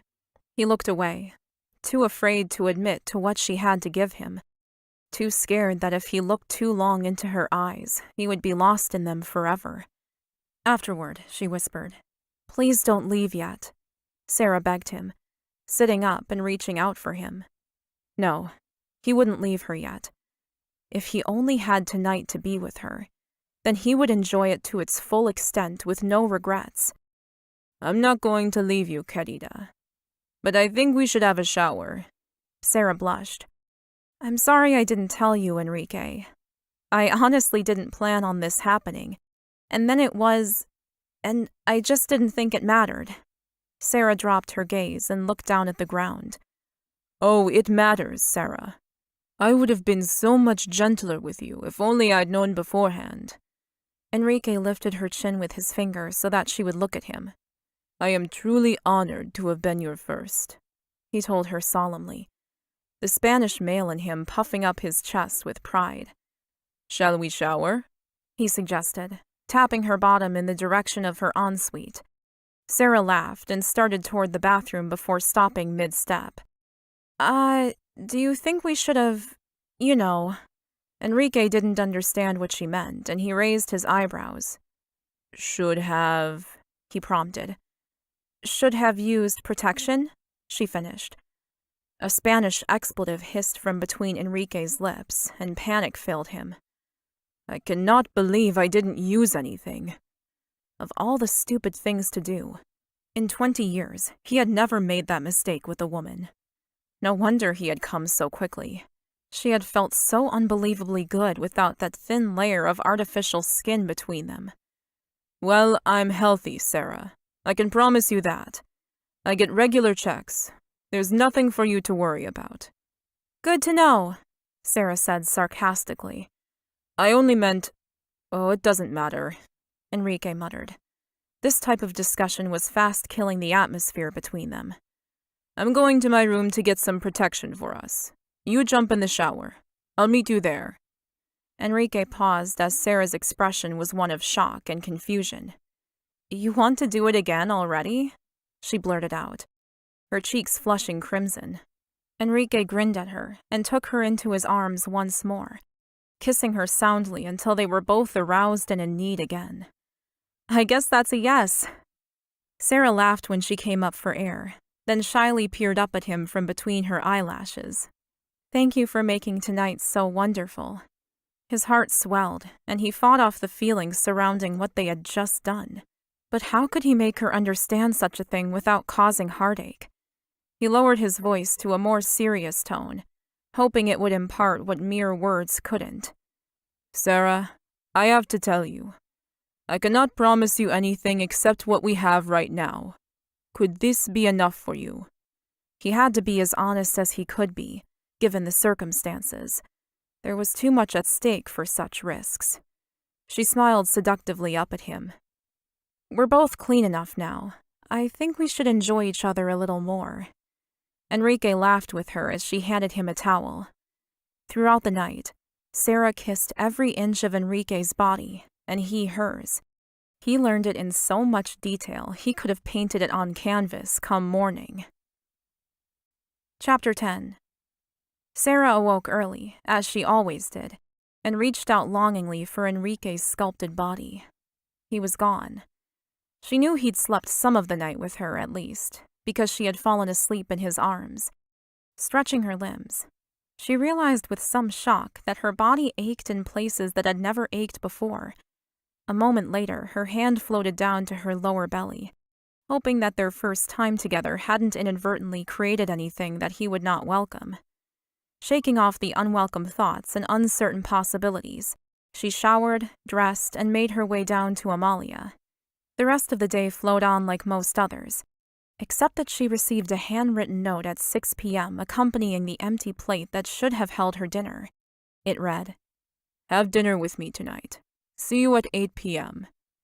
A personal note from Enrique instead of chicken and vegetables. How good was that? And in true Enrique style, it wasn't a question either. It was a demand.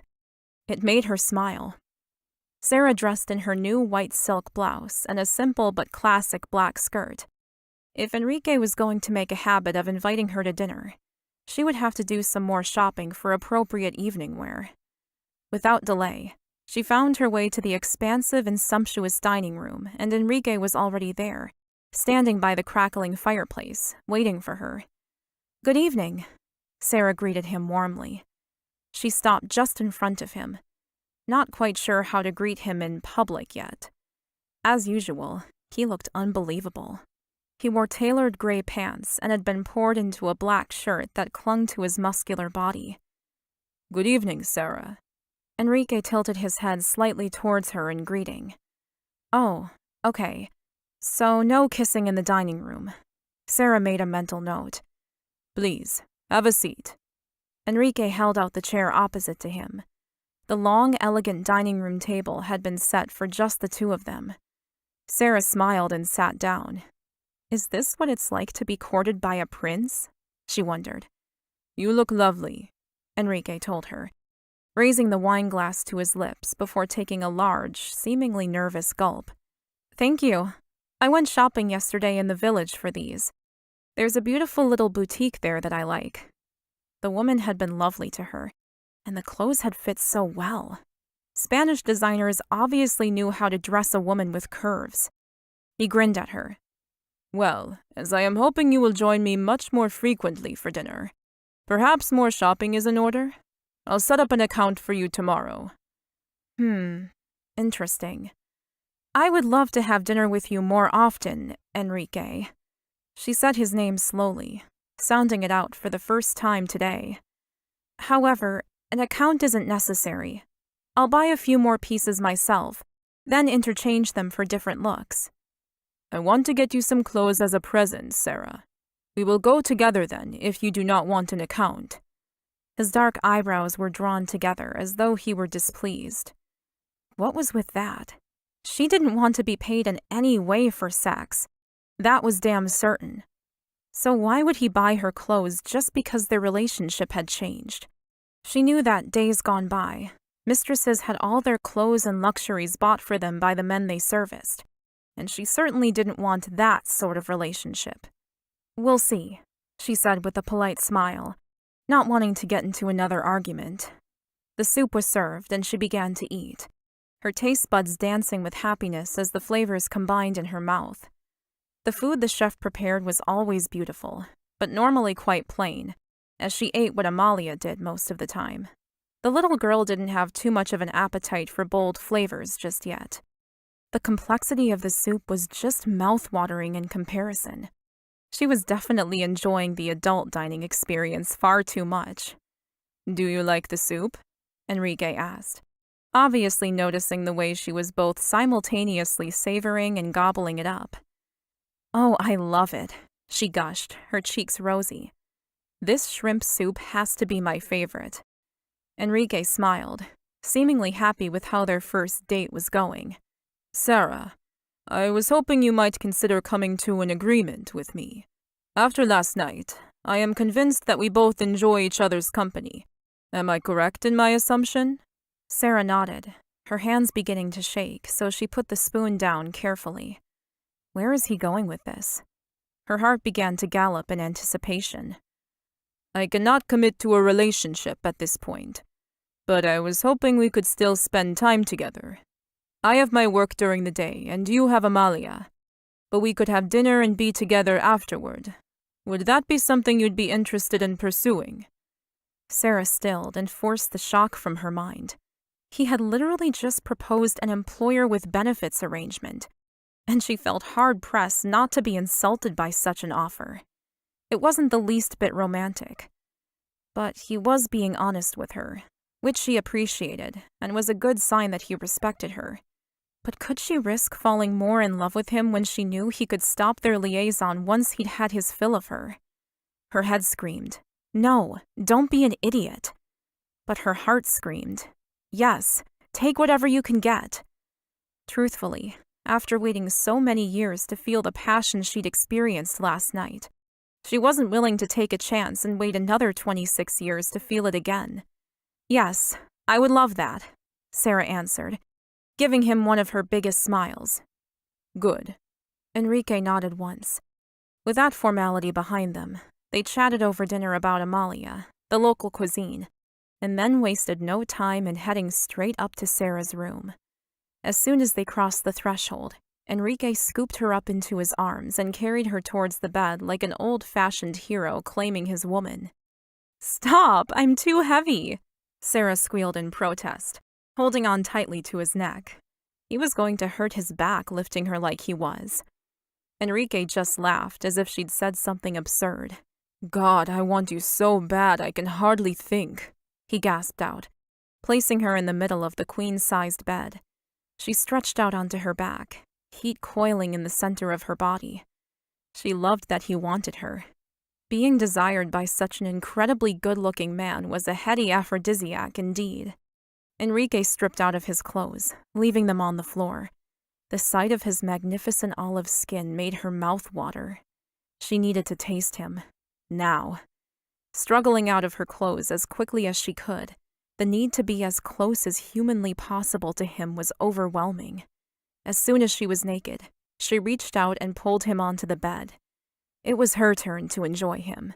She pushed him onto his back and sat up on him, straddling his thighs and reveling in the flaming heat of his body beneath hers. Her long hair cascaded over her shoulders like a golden waterfall, covering her breasts from his view, making her feel feminine and soft. "My turn," Sarah announced, pinning his strong arms down in a mockery of domination. She'd never done anything like this before, and yet she was aching to know how every inch of his body tasted.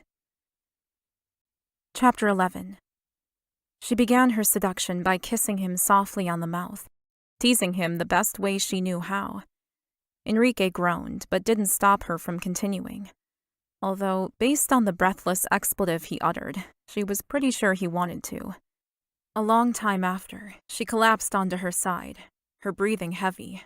The room was far too warm, and their skin was slick with sweat, but they lay in each other's arms, panting, content to enjoy the intimacy of the aftermath of their passion. As their breathing slowed and the silence began to tease her, Sarah propped herself up on one elbow and stared down at her lover. "So, tell me why you aren't married." She asked him the question that had been plaguing her since they first met.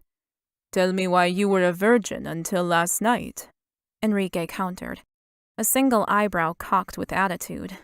Sarah smiled at him. "No way. You first." Enrique untangled himself slightly and pushed himself onto his side, so they were now facing one another. "I'm not married because I haven't met anyone I want to be married to. I'll marry when and if I want to, not because I have to." She cocked her head. Her curiosity piqued. That sounded far too simple. "And kids? You don't want kids?" she pressed. He offered a half shrug in answer. "I might, but they scare me. I have no idea what to do with Amalia as it is, and I don't know what sort of father I'd make, to be honest." He rolled onto his back and stared up at the ceiling. Sarah sighed and reached for him. His body language told her he was trying to shut her out, but she wouldn't allow him to. In her mind, they had just shared in the most intimate thing you could do with another person. And now he wanted to hide from her? No. Laying her calf across his thigh and her arm across his chest, she cuddled into the nook of his neck. You would be whatever sort of father you wanted to be. You could be awesome if you wanted to be. Your life is your story to write. "Now you tell me," Enrique said, ignoring what she'd said. Then repeating his initial movement, he pushed her off him again so they could lay facing each other. Sarah sighed at his insistence for physical space, then remembered his question and blushed crimson. "I just never found anyone worth sleeping with, I guess." "What do you mean by that?"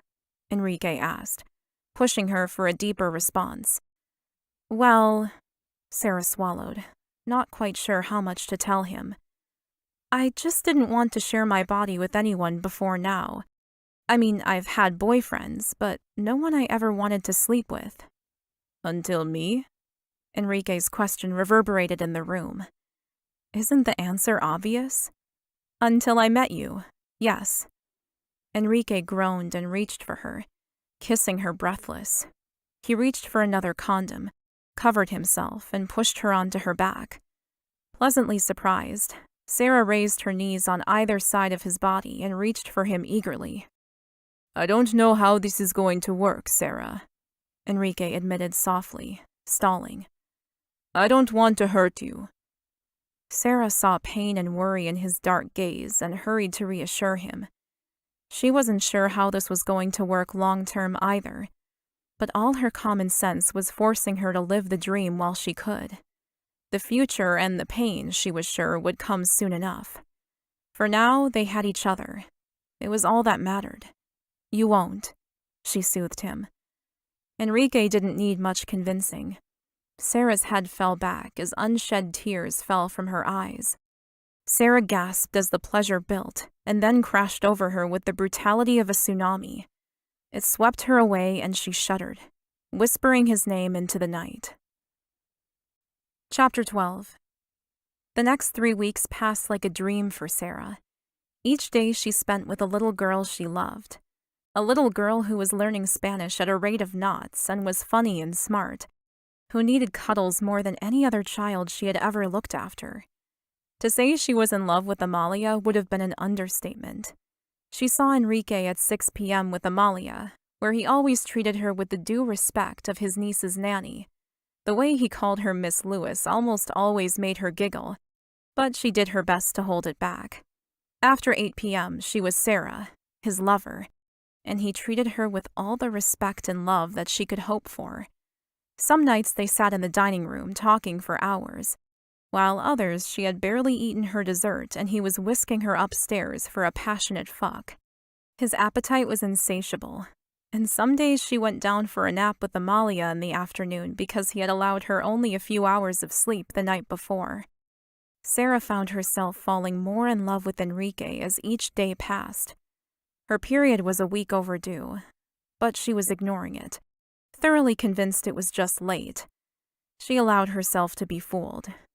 However, when Sarah started to feel sick in the mornings, and the fatigue dragging at her couldn't be put down to a simple lack of sleep, she made a doctor's appointment. Later that day, she left the doctor's office with information on her pregnancy and prenatal vitamins. She couldn't believe it. They had only had sex once without protection, but that was obviously enough to conceive a child. What was she going to do? A baby. My baby. The thought rocked her world. She'd have her own family again. Tears slid down her cheeks and tickled her nose. It had been so long since she'd truly belonged anywhere, or to anyone. This child would be her everything. But how would Enrique feel about it? He had made it very clear that he would not feel pressured into marriage, and Sarah would not see him trapped. They didn't have a conventional relationship to begin with, but she felt that given time, it could become one. Unfortunately, it was time she didn't have. She was 6 weeks along. She had to find out how he felt about her and their possible future. And fast. Enrique was leaving on a business trip to London, and she knew that tonight would be one of the last times she would get to speak to him face to face for a few weeks. She hid the proof in her room and went about getting ready for dinner. She pulled out a new green top and a pair of black pants for dinner that had been hanging mysteriously in her wardrobe and sighed. She had bought quite a few pieces of clothing for herself from the small boutique in the village, but lately, clothes had started appearing in her wardrobe that she hadn't purchased. They were beautiful clothes that Enrique had ordered from the very same boutique. Somehow, she knew he'd find a way around her refusal for him to continue buying her new clothes. And how could she complain? The clothes were always elegant and the right size. They were gifts. She did wonder if he had a preference or a sense of style in mind for her, or whether the sales assistant simply chose everything on his behalf. She made her way to the dining room, her excitement and happiness bubbling away inside her like a shaken soda pop. "Good evening," she said. Enrique turned to her, scowling slightly. "Can you believe they're sending out Christmas fundraiser invitations already?" Enrique threw the offending invitation onto a nearby table. "It's only August." Sarah laughed. It was hardly something to be upset about. "Is that what you do for Christmas every year? Go to fundraisers?" She lifted an eyebrow in query. Enrique shrugged. "We donate money, go to fundraisers, all in the name of charity." "No, I mean for Christmas Day." Enrique's eyes widened. Sarah smiled encouragingly. He was often unwilling to share personal information, but she always got it out of him eventually. "No, on Christmas I usually just go out for lunch with my parents, if we are in the same city at the time. Otherwise, it's just another day," he admitted. Sarah felt her eyes grow wide with shock. Was he kidding? "You're joking, right?" "No. Why? What do you do?" he asked with a grimace. Well, for the weeks leading up to Christmas, I am usually decorating the house from top to bottom, depending on what my boss allows me to do. I love having a huge tree, but make sure most of the decorations are made by my charge for a personalized touch. So we do painting, popcorn threading, and clay baking for days. And then I bake. Enrique swallowed loudly. Bake? Of course. Cookies, gingerbread men, chocolates, fruitcake, everything. And on Christmas Day, we always have a huge present opening breakfast feast, and then a late lunch where we just eat and talk and sometimes sing Christmas songs. Sarah broke into a huge smile while she relived the last few Christmases she had enjoyed over in her mind. She had been very blessed over the last few years with her adoptive work families. Enrique cleared his throat loudly, changing the subject. Wow, I see you found my gifts. Brushing her internal sigh aside, she smiled. Thank you so much, Enrique. I love them. Sarah twirled around to show him how the new outfit looked on her. Enrique wolf whistled softly, giving her an appreciative smile. I told you green was your color. Touching his lips softly to hers, he quickly stepped back from her. It had been his rule that there be no public displays of affection between them, but occasionally he broke his own rule. It was a good sign. He cleared his throat again. I heard you went to the doctor's today? Does he know everything? She panicked, hot bile rising up her throat in worry. Say something normal, her mind screamed. Yes, I've been feeling a little sick in the stomach lately. And what did they say? Enrique asked. Nothing to stress about. It's just a tummy bug. I'll be good as new soon. Sarah smiled despite the white lie. She couldn't tell him her secret yet. She wasn't ready to lose what they had right now, and she certainly didn't want him trying to fix it. She had decided this afternoon that she was keeping the baby, and he wouldn't be strong-arming her out of the decision. No matter what, she'd make it work. Somehow. If that meant moving back to Australia and altering her job and life forever, she would. She would have to. She wasn't losing her baby. They were her only living family and the only connection she would have to the man she loved. I'm starving. Enrique's voice broke into her thoughts as he walked towards the dinner table. He pulled out her chair for her and then sat down in his usual seat opposite. Cab Sauve? He asked her, already moving to fill her glass. No thank you, Sarah said quickly. Afraid her face would give her away, she dropped her eyes to the dinner in front of her. No? Enrique repeated. The doctor advised me to refrain from alcohol for a couple of weeks, just to give my stomach time to mend, she lied. Although it wasn't entirely a lie. It was true the doctor had told her not to drink. No problem, Enrique answered cheerily, pouring her a cold glass of water and himself some wine.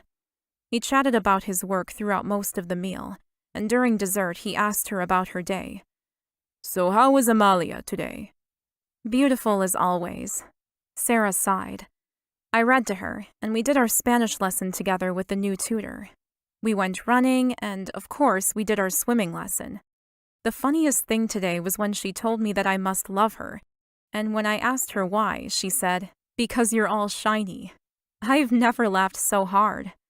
Sarah giggled again, aloud, reliving the moment this afternoon when Amalia had shown more insight into her heart than most adults had ever done. You do look rather healthy at the moment, Sarah. I must assume, of course, that I have something to do with that, Enrique added smugly, a smirk lifting his thick, beautiful lips. Sarah laughed wholeheartedly. You would think that, wouldn't you? She accused playfully, chuckling at the indignant look on his face. It is partly you, though, she said, adopting a more serious tone. Perhaps it was about time she lay her cards on the table. She likely wouldn't get a better opportunity in the future. I do love it here. I love being with Amalia. I love this house, and, of course, I love spending all of my evenings with you. And nights, Enrique corrected her. Yes, and the nights, of course. Enrique, I hate to bring this up so early in this, relationship, but Sarah could hear her heart beating in her ears and had to stop to swallow. Maybe she should wait another few weeks. She could probably hide her morning sickness, and she wouldn't be showing for a little while yet. No, her common sense returned with a vengeance. She needed time to prepare to leave. And there was the small issue of her 2-year contract as well. I need to ask you, how do you feel about me? Enrique just stared at her for a long moment. Too long. I enjoy spending time with you, Sarah. But I don't know exactly how you want me to answer that question. His tone was kind but flat. Her heart ached and her stomach lurched. This was the end. She could feel it. Sarah knew he was trying to be honest, but he was being evasive as well. He knew exactly what she wanted to know. Sarah gathered together the shreds of her courage and plowed forward. Look, Enrique, it's quite simple. I know that you said that all you could offer me was what we have in bed, and I appreciate your honesty about that. Enrique nodded, but said nothing. But I'm just not too sure how much longer I can go on without knowing how you feel about me. There. She had said what she needed to say. Well, almost all of it. Sarah noticed his silence and knew it was now or never. She would tell him how she felt, or she'd die trying. Because I think I'm falling in love with you. There. Now she had said it all. Too bad he looked as though he wanted to crawl under the table and stay there. Sarah held fast. Her chin lifted high in the air. She awaited his response. Sarah, I don't know what to say. That about says it all, really. Just tell me how you feel and we can move on. Please, she begged, her heart breaking with his obvious inability to return her sentiment. He looked as scared as she felt. Sarah, I honestly don't know how I feel about you. I enjoy spending time with you. You're an amazing woman who is beautiful, intelligent, and kind. Sarah's heart sank. Talk about letting her down softly. You are so different to any other person I have ever met. I don't know if you and I would work in the real world. The real world? What do you call this? Her temper began to stir. After everything they had shared, he was going to patronize her like she wasn't a damned grown woman. Stop, Enrique. That's enough. I appreciate the compliments, but your true feelings are clear. I think we should enjoy tonight together and tomorrow say goodbye to this relationship we are having. You're calling it off, Enrique repeated, his mouth dropping open. I think it's for the best, don't you? Sarah lifted her chin, but her heart was pleading with him to take her in his arms and profess his undying love. But judging by the frown on his face and the sudden coldness she could see in his eyes, it was pretty obvious that wasn't going to happen. I suppose you're right, Sarah. Well then, Enrique started, his usual confidence and bravado absent. He looked around as if seeking an elusive answer. Her heart tugged at her to help him. He was apparently genuinely shocked by what she'd said, but it hurt to know that he couldn't bring himself to love her the way she loved him. She was worth it. She knew she was. But she couldn't make him feel the way she did. She couldn't make him love her if he didn't. I would like you to do me one favor before this end, Sarah whispered. Standing up, she walked over to grab his hand. If she only had one more night with him, then she wanted to remember it forever. Show me your bedroom. Enrique looked at her with a slightly stunned expression. His mouth was open and his eyes were wide. Sarah's chest ached with each breath. This was so hard. He hadn't done anything wrong. So how would she make him understand that she had to end it? Chapter 13. Instead of arguing with her, Enrique chose instead to lead her to his bed. They fucked passionately. Each so desperate not to forget any detail, they repeated every caress 3 times. And at last, as they climaxed together, a tear slid unheeded down Enrique's cheek when Sarah whispered softly in his ear, God, how I love you. The next morning, it was Enrique that woke up alone after falling asleep with Sarah in his arms. After they'd had sex and she'd fallen asleep in the past, he'd always enjoyed getting dressed while watching her sleep. her hair sprawled wildly across the pillows and her angelic face looking so innocent he could have taken a photo if he'd possessed a camera. She was that beautiful. But laying alone left a horrible feeling in the pit of his stomach. Was this how Sarah felt in the mornings when he left her? Regretfully, he remembered her final words to him last night. God, I love you. They still hung in the air, thick and poignant. He had poured his heart and soul into their last session together without knowing it, because this morning he felt them gone. He was without those essential parts of himself. Oh God. Enrique ran his hand through his hair. What have I done? Had he fallen in love with the nanny? No, impossible. He, Enrique Martinez, didn't fall in love. The notion was ridiculous. He could hear his friends laughing at him already. Surely it would be abundantly obvious she hadn't been a conscious decision. He'd just gotten swept up in the pussy, in the novelty of her unique nature. It couldn't be anything more. Sarah would never fit into his world, and those within it would never accept her. He was a firm believer in not crossing over, and the worst thing he could do was marry a servant. He was a billionaire with an empire to run and an orphaned child to care for. There was no room in his heart for love. His life was already full. He jumped out of bed, determined to reclaim whatever had been lost last night.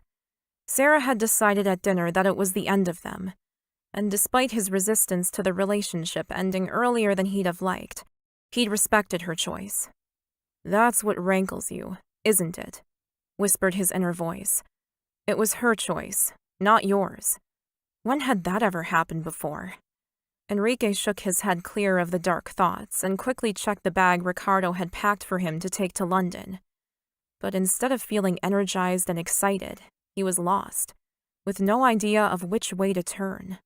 Enrique searched for Amalia and her beautiful nanny before leaving. He stood in the doorway to Amalia's room and quietly observed the scene before him. A huge lump accumulated in his throat at the sight. They looked just like mother and daughter. Amalia was sitting at her dressing table looking happy and relaxed, while Sarah stood behind her brushing the knots out of the long brown hair that was fast growing past her shoulders. He couldn't speak past the knot in his chest. "Tio Enrique!" Amalia cried, racing over to him. She threw her tiny arms around his legs and hugged him tightly. It was the first time Amalia had touched him without encouragement, and he looked to Sarah, unsure of what to do. Sarah motioned for him to pick her up. Enrique bent down and scooped Amalia into his arms. She squealed with instant delight and wrapped her arms around his neck. His heart burst, then rebuilt itself even bigger. "I've come to say goodbye to you both," Enrique announced regretfully, handing Amalia back over to Sarah. "Okay," Amalia said sadly, her little face crestfallen. "But I'll miss you," Enrique told his niece, his eyes resting on Sarah. "I'll miss you too," Amalia sang, giggling at her uncle and struggling to be put down. She was an amazingly happy child now that Sarah had worked her magic. "Have a safe flight, Mr. Martinez," Sarah told him, gently putting Amalia down. He made no move to kiss her. She made no move to reach for him. Something seemed very final about this goodbye. Enrique brushed off the nagging feeling that he wouldn't see Sarah again and convinced himself he was overthinking it. "See you in a couple of weeks," he told them both. Sarah didn't reply, but instead smiled and squeezed Amalia to her side. "Bye," they chorused together, Amalia's arms waving wildly as Enrique left the room and the country. Sarah knew she had to leave Enrique's house as soon as she could. She had 2 weeks to find a replacement before he came back. She could feel the changes taking place in her body already, but thankfully no one else could see them yet. She interviewed several Spanish nannies with the help of Ricardo and ended up choosing a nanny from London. She was slightly older than Sarah, but had the same sort of experience, which gave her a feeling of comfort. She had no desire to leave Amalia with just anyone. They had to be the best choice she could find for her. The situation might not be ideal, but the little girl deserved that much. Sarah explained to the new nanny, Rachel, that she would be on a 4-week probationary period when Enrique returned, just in case they weren't compatible. She couldn't be sure that he would like any new hire she made. Sarah had to elicit the help of Simone to book airport flights for the interviews, and Enrique's assistant was extremely helpful, which she was entirely grateful for. She didn't divulge the whole story to Simone, but she seemed to sense Sarah's distress and supported her decisions, meanwhile swearing not to tell Enrique until he arrived back from London, which she knew was a risk on her part. Then she was forced to deal with Amalia's devastation. "Why are you leaving me?" she cried. Sarah had said that her family and friends missed her so much that she needed to go return to Australia. Amalia wasn't happy about it, but after spending a few days with Rachel, she was warming up to the idea. The time she'd spent with her seemed to help her ability to feel comfortable with and adjust to change. Enrique hadn't called once. It was nearing the end of the 2-week period, and Sarah wanted to book her flight home. After many sleepless hours and back-and-forth arguments inside her head, she decided to just ring him herself. He should know that she was leaving, although she was still unsure of whether to reveal the pregnancy or not. Her morals said that he deserved to know that he was a father, as all men did. But if she did, what would happen afterward? Would he demand an abortion? Or fight her for full custody? He was a wealthy, stubborn man, and she had no idea how this information would affect him. Sarah dialed the hotel he was staying at and was promptly connected to his room. She exhaled slowly, her breath hitching in her throat. It felt like so long since she had last heard his voice, and heat curled in her belly in anticipation. "Hello?" answered a female voice. Hello," Sarah stammered, taken by surprise. "Could I speak to Enrique Martinez, please?" "No, I'm sorry. He's unavailable. Who's calling?" Sarah was stuck between a rock and a hard place. She didn't want to leave a message, but she also wanted to know who the mysterious woman on the other end of the line was. And then she remembered the voice. "Valentina?" Sarah gasped. "What is she doing in Enrique's room?" "Yes, who is this?" Valentina's snooty voice rose a few shrill degrees. "It's Sarah Lewis, Amalia's nanny." "Oh," came the bored response. "I do hope you're keeping that kid under control, because I'll be mistress of that house soon enough, and I don't want some child ruining my life." "What? No, he wouldn't." She opened her mouth, but words failed her, and nothing would come out. Enrique didn't want that woman. He'd literally told her as much. He wouldn't do that to Amalia, surely. She tried again, but still she couldn't speak. The shock had her arms and legs frozen stiff. It was only when she heard Enrique enter the room on the other end of the line that her senses came back to her again. "Who's that?" Enrique asked. "Oh, nobody. It's just the nanny," Valentina said, just before the phone was dropped into its cradle with a loud bang. Sarah stared at the phone receiver for a full 2 minutes in a sickening mix of heartache, shock, and disappointment. Enrique didn't want her anymore. He wanted Valentina. He must. He was there with her. The realization took a little while to sink in. Swallowing hard, Sarah hung the phone up and picked it up again just as fast. She dialed the airport and booked herself on the first available flight back to Melbourne. Enrique rung back twice that night, but Sarah refused to speak to him. There was only one answer as to why Valentina had been in his bedroom, and Sarah knew only too well. She didn't want to hear his excuses. "And you broke it off with him. You have no claim over him," her inner voice reminded her. Ugh.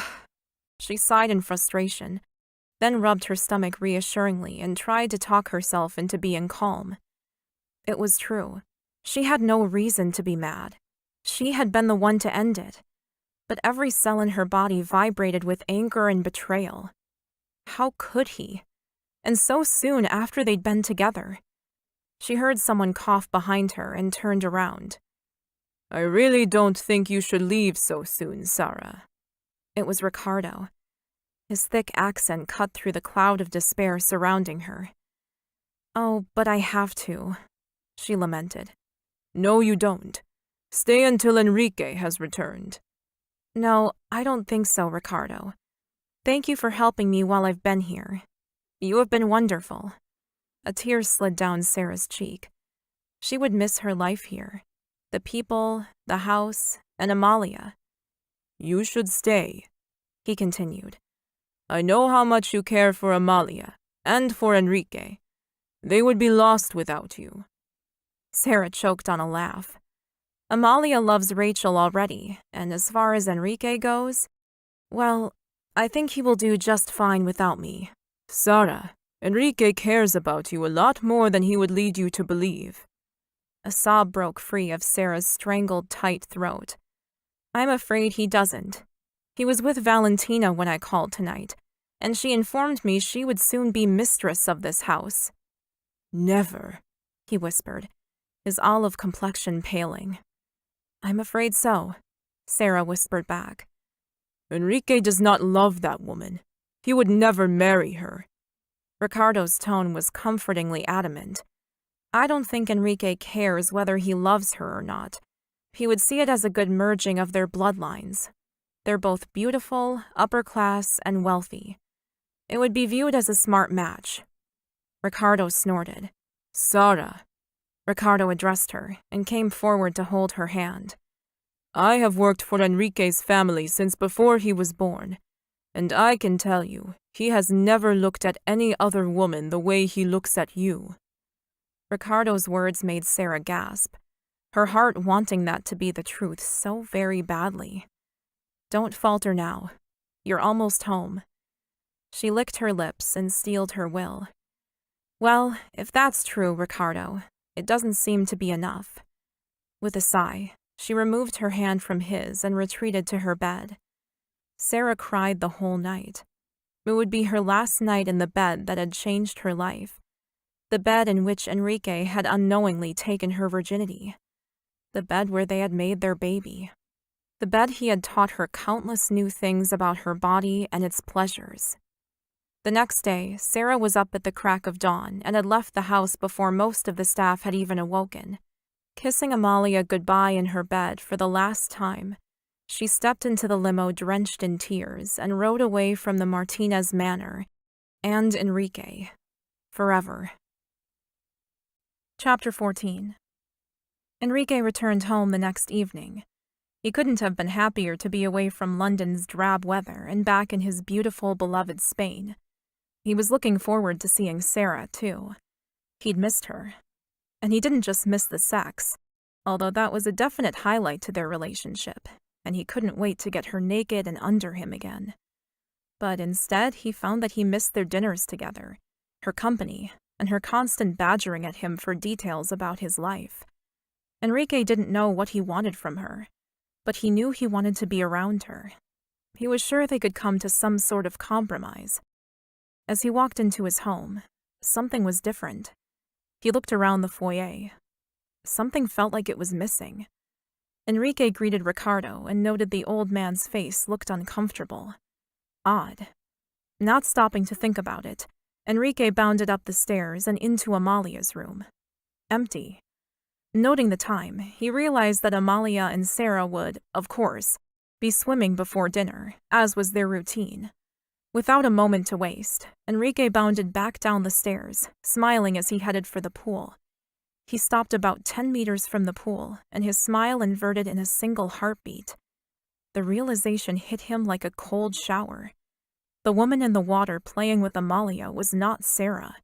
She was too blonde, too tanned, and had an unbelievably tiny body. Exactly what you used to like. A shudder shivered down his spine. Not anymore. "Tio Enrique!" cried Amalia, struggling in the blonde's arms. "Oh, Mr. Martinez. It's lovely to meet you. No one told me you were home yet," said the woman, climbing out of the pool. "I'm sorry, but where's Sarah?" was all Enrique could manage. His head was spinning a little, and his brain felt fuzzy. What's going on? "Didn't you get her note?" she asked. She left you one in your room, I believe. The woman smiled, towel drying her slim, long legs in front of him. Enrique scowled at her obvious lack of propriety and the fact that she was drying herself when Amalia was still dripping wet. Sarah would never have done such a thing. She always put her charge first. Always. "Tio Enrique!"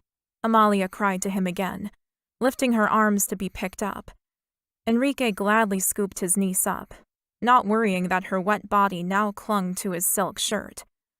Amalia, where's Sarah? He asked the 3-year-old, hoping to finally get a straight answer from someone. "She had to go home," Amalia stated sadly. Home, Enrique parroted, not comprehending. "Yeah, she missed her friends and her nana and pa too much. She said goodbye this morning." This morning? She'd left this morning? How? Why? He'd tried to call last night, but the staff had said she wasn't feeling well. What had happened? Why had she left them? Left him? He handed Amalia back to the blonde. I'm sorry, but who are you? Enrique inquired, straightening up as he shook off the confusion. "I'm Rachel. I'm the new nanny." New nanny? Enrique roared. Rachel clung to Amalia and took a visible step back from his anger. I didn't hire a new nanny. What in the hell was going on? "Yes, I know," Rachel explained softly. "Sarah wanted to wait until you got back from London to explain it all to you herself. But yesterday she had a change of heart and flew out early. It was some emergency, she said. Sarah has asked me to do a trial period with you for a month, and then you can decide what you'd like to do after that. If that's okay, I would like to do that still." Smiling, she propped Amalia up on her hip. Through the pain, Enrique saw that Amalia seemed to be happy and otherwise unfazed by this life-altering change. "See, very well," Enrique said slowly, his mind still reeling. Remembering what the new nanny had first said to him, he raised his eyes to meet hers once again. You said she left me a letter. Rachel nodded in confirmation. Leaving the girls to their own devices, Enrique ran for the house. He took the stairs 2 at a time, ignoring the telephone ringing and Ricardo calling his name. He went straight into Sarah's room to find it empty of all her possessions, her personality. She had cleaned it out and left it just the way she would have found it initially. He hated it instantly. That bed would have to be removed. He would ensure the decorator was called today. Then he remembered the letter. Her letter. Walking as calmly as possible into his room, Enrique found a photo and a handwritten letter awaiting in an envelope. The photo was of the 2 of them. Sarah had laid on his chest in bed and held the camera up over her head. He hadn't wanted the photo taken, but she'd teased and cajoled and begged, and finally he'd given in. His heart broke in half at the sight. He looked so happy, and she looked so beautiful. Enrique dropped the photo gently onto the bed and opened the letter, his heart beating faster than it had when he had run up the stairs. The letter read, "Dearest Enrique, how do I tell you how I am feeling at the moment? I am so confused and sad that I don't quite know how to tell you everything I need to say objectively. I have to go back to Australia. I love you so much that the idea of staying here, watching you with other women, tears my insides to shreds, especially after Valentina told me of your plans to be together. I always thought I could stay detached the way you do, but I just can't.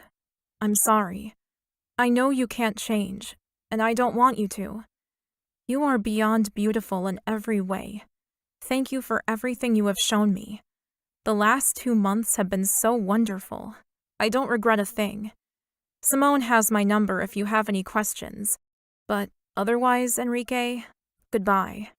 Enjoy Amalia. I have done my best to bring her out of her shell. Now all you have to do is love her.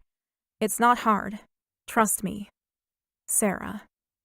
It hit him very, very slowly, like slow-motion bombs exploding, over and over again. She was gone. She had left him. Enrique read the letter again slowly. She loved him. But she thought he wanted to be with Valentina? Of all the stupid things to think. Mr. Martinez, Simone rung to ask if you wanted to add a bonus to Sarah's final paycheck. Enrique heard Ricardo's words from the doorway and couldn't believe his ears. He had gone to London for 2 weeks, and the world had gone bananas. What do you mean, do I want to give her any money? Why the hell did she leave?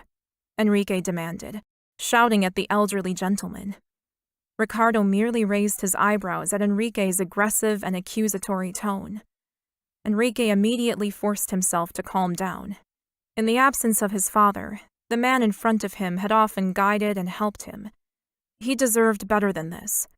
Please, Ricardo, tell me what is happening here. Sara needed to go back to Australia, so she organized to interview new nannies, picked one, then flew home. Pardon me? What do you mean she flew home? How could she have just left like that? I have to call her and get her back here. Amalia is not going to cope without her. I'm sure her contract has stipulations about her resignation. He was rambling as he pulled out his cell. Do you love her? Ricardo asked Enrique abruptly. Enrique stopped and straightened his spine. I don't see how that is any of your business. Enrique! Came the curt Spanish reply. Ricardo hadn't called Enrique by his first name since he was 5 years old. He was a stickler for tradition. Hearing the old man who had raised him say his given name now stopped him mid-stride. I don't know, he answered, hanging his head in shame. Well, take some advice from an old man. That girl loves you, but she's too good for you to mess around with. Either you love her and you go after her, or you leave her to get over you and find someone else. Enrique instinctively prickled at the idea. Someone else? No, never. No one else was allowed to touch her skin, kiss her hair, and hold her through the dark hours of the night. He was her first. He should be her only. At least until he could work out what he wanted to do. Oh, what a mess. Thank you, Ricardo. Enrique dismissed his oldest friend and employee. Sarah did love him, but did he love her enough to sacrifice his entire life for her? He would have to change so much, the very thought made his head spin. His work would have to slow down. He'd have to travel less. He couldn't sleep with other women. It had been a long time since he had needed or wanted that freedom, he conceded. But it was losing that choice that was the issue. Time was what Enrique needed, and time he had.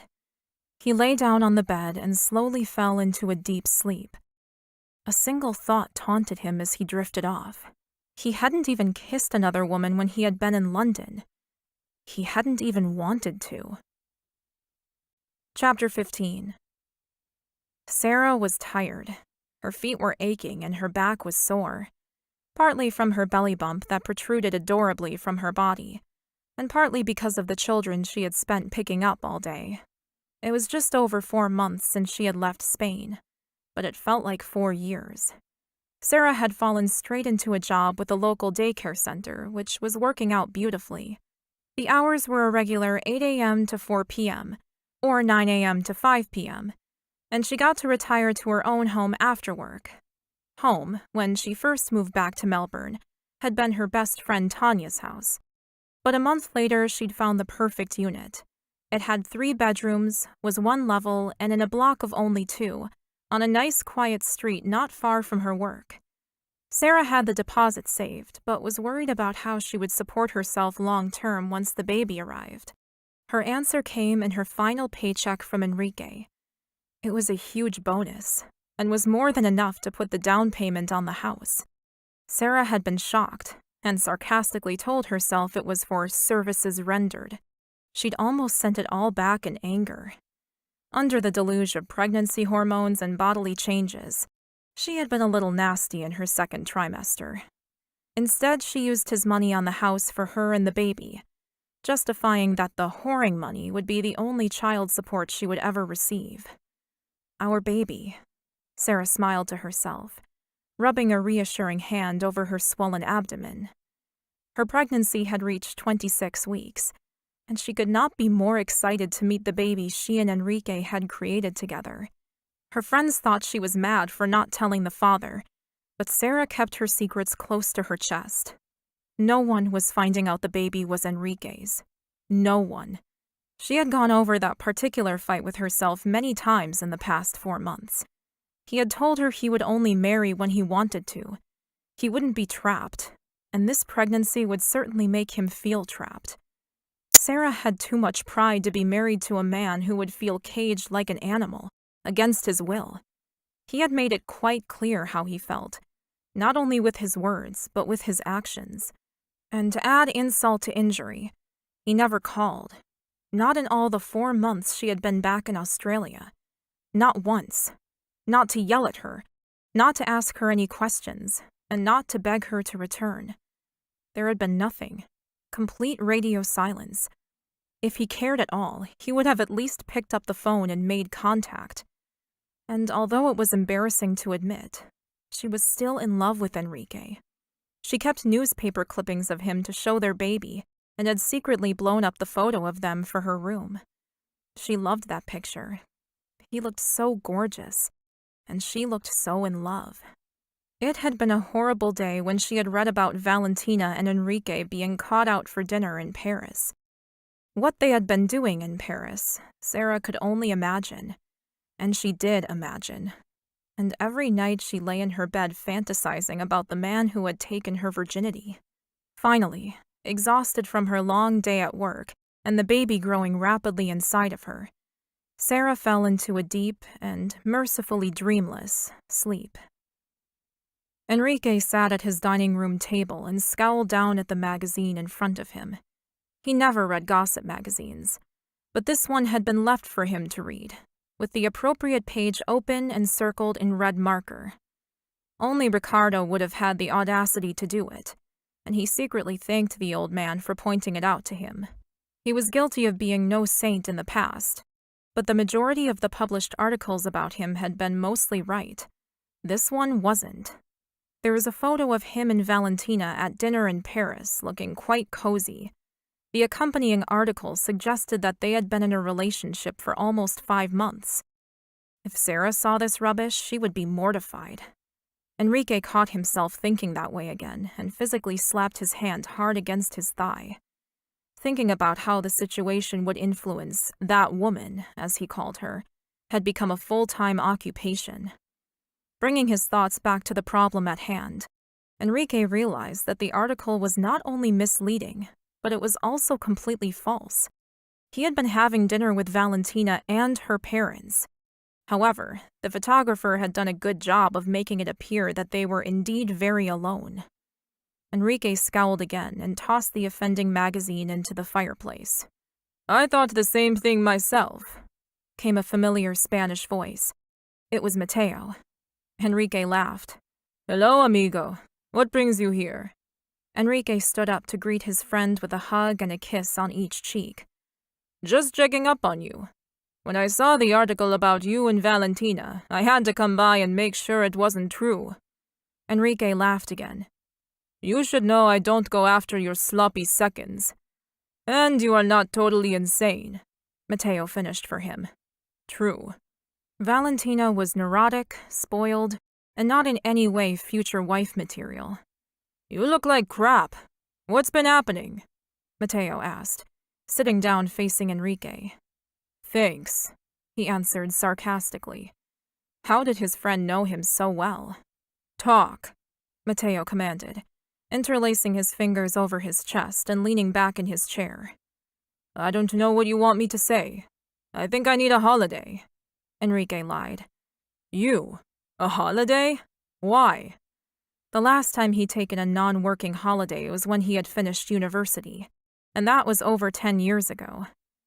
"I can't seem to get into work at the moment. I think I need a bit of time off to get my head straight." He had been thinking about it for a little while now and hadn't been able to put it into words. He couldn't seem to rouse himself to care about his work anymore. He had no appetite for women, and all he wanted to do was swim in the pool and think about days past. "So, who is she then?" Mateo smiled smugly. Enrique frowned and glanced away. He wanted to wipe that smile off his friend's face pronto. What do you mean? I didn't know you had been seeing anyone. I'm not, Enrique told him, his anger dissipating as quickly as it had arisen. Well, all I know is that a woman is the only thing that can put a look on a man's face like that. Not that I've ever seen it on your face before, but, miracles happen. Unless, there's nothing wrong with Amalia, is there? No, Amalia's great. She's never been better. Enrique reassured him quietly, looking down at his hands. That gorgeous woman's still doing a good job, then? Mateo asked. Enrique's eyes narrowed. Yes, she is. But it's not Sarah anymore. Her name's Rachel. Where's Sarah gone? Mateo asked casually. Oh, her? She left about 4 months ago. Enrique answered, striving for a dismissive tone, but instead his voice came out borderline shrill. Why'd she leave then? I thought you liked her. Mateo pressed, sitting up straighter in his chair. Who said I liked her? Fired back Enrique. Oh, please. You have never been jealous of me in your life until I kissed that particular girl right under your nose. So don't you dare tell me you didn't care about her. Mateo stared at him for a long moment, maintaining hard eye contact before speaking again. It's her, he breathed incredulously. Enrique was obviously doing a poor job of concealing the fact that it was Sarah's absence that was doing this to him. He should confide in his oldest friend. Yes, Enrique confessed, dropping his head into his hands. It's her. Well, what are you doing here with me? If you want her so much, go after her. Mateo snapped at him, as if he was some kind of idiot. Enrique's head came up. Did he just hear right?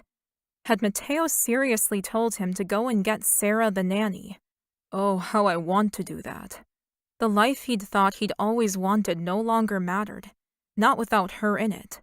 But what would his friends and colleagues think about him marrying the help?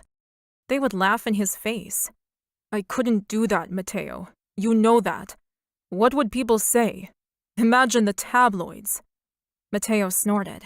People? The tabloids? When in the hell have you ever worried about them? So she was Amalia's nanny. Good for you. You'll actually be marrying someone who wants to look after your children. Just look at this house. A month till Christmas and you wouldn't even know. Where's the tree, amigo? Where are the candles? You have a 3-year-old to indulge now. Amalia has her own tree. Enrique shrugged. He didn't have the heart to care about such things. That's not the point. A woman like Sarah would have decorated this house from top to bottom. She would light it up and make Christmas a day to look forward to, not just another day off work. Enrique considered all his friend had to say and let his gaze rove around the sparse living room. Christmas was literally nothing to him. Remembering the way Sarah decorated her room and the stories she'd told of her Christmases in the past, he could see the life Mateo painted. It promised to be a life full of love and warmth, with a woman who truly cared. But she has no money, he argued back, letting his greatest fears fly out of his mouth without thinking. She's a servant, Mateo. Mateo laughed. He actually damn well laughed at him. Don't laugh at me, yelled Enrique, jumping to his feet indignantly. My friend, I'm sorry, but what were our grandfathers? We may have money now, but we didn't come from it. Not if you go back a few generations. We came from nothing. Our forebears worked hard to get us where we are today. And if you want a marriage that will survive the years like our grandparents did, I suggest you marry someone you can love and trust, and not some spoiled little rich bitch who'd think nothing of leaving you and taking you to the cleaners. Sarah would never do that. You could see it on her face when she looked at you. Now what are you talking about? Enrique asked, rubbing his temples, hope sneaking silently into his heart like a thief in the night. He blinked a few times, a strange dizziness consuming his mind. His brain was desperately trying to absorb all the information Mateo was throwing at him, and he couldn't see the wood for the trees at the moment. Hang on. My oldest and dearest friend approves of Sarah.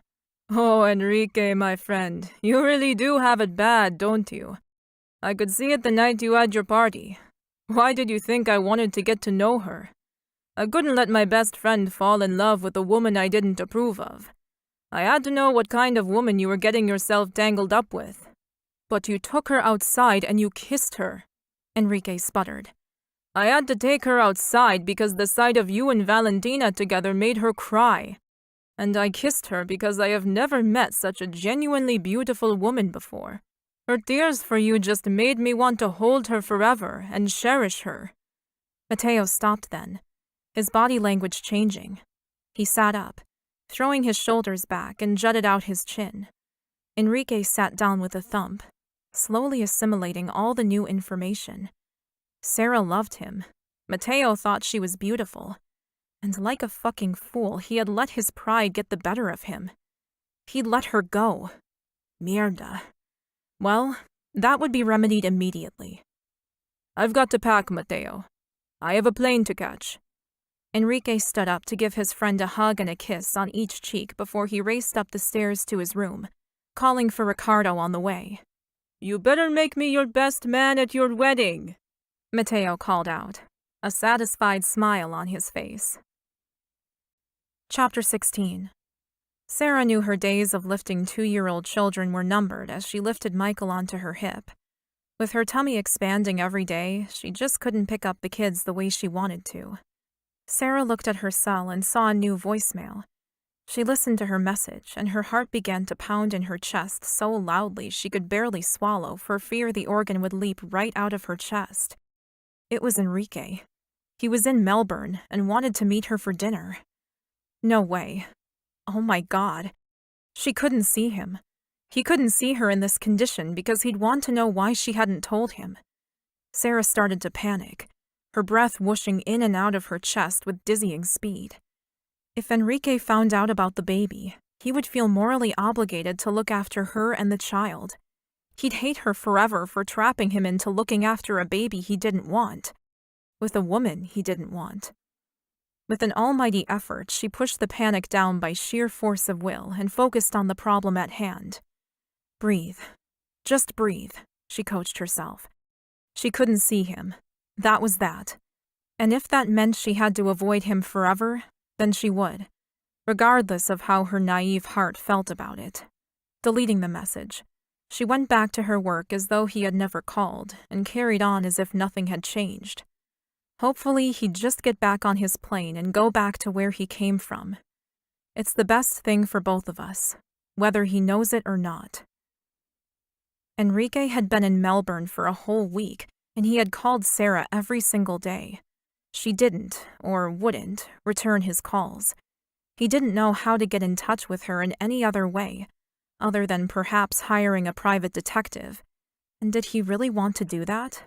What sort of stalker would that make him?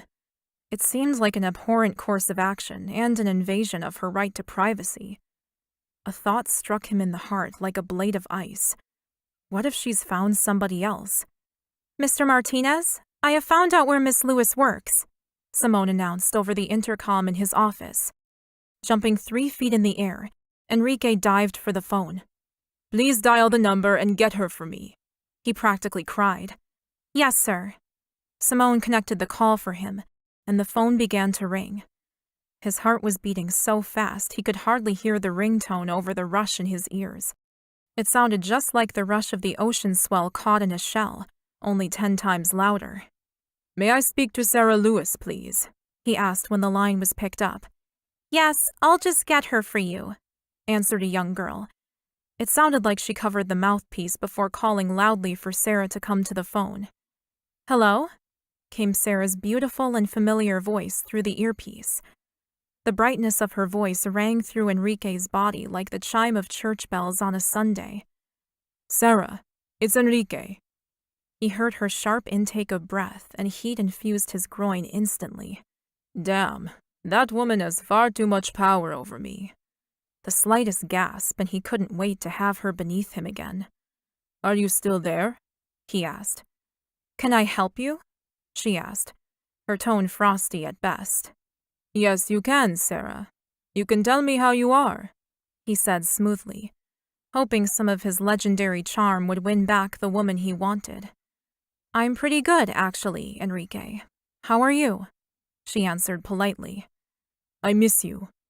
The words came flying out of his mouth far more desperate than Enrique had been hoping for. But there they were, the 3 words he had wanted to tell her for 4 agonizingly torturous months. "Enrique," Sarah began, a clear warning in her voice. Enrique couldn't lose her. Not again. He started negotiating. "I want to see you. It's been too long. We need to catch up." "Oh, I don't think so." Her response was clipped and curt. "Please, Sarah. I'm in Melbourne for a few weeks and would love to have dinner together, to chat, like we used to." Truthfully, he missed everything about her, especially their dinners. "I'm sorry, Enrique," she apologized, "but we don't have anything to discuss."